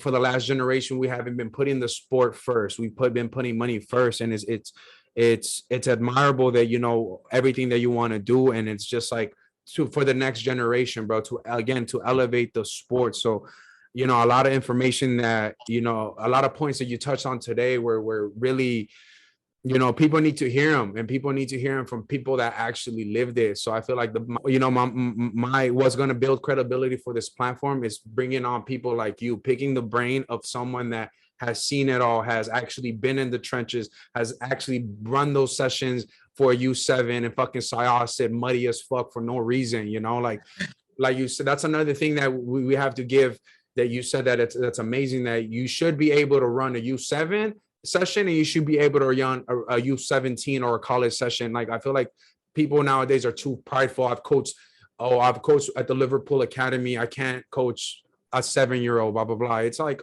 bro, the pride and everything that, you know, the way soccer is being run right now, the way it's being done right now is super lazy, but it's very optimistic. I feel like we've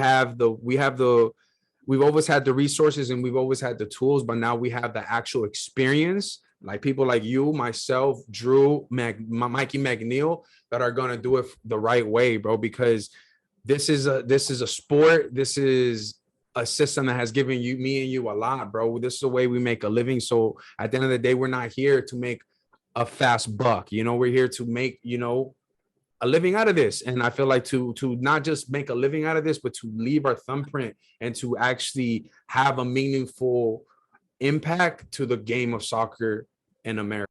Blessings, bro. Great show, bro.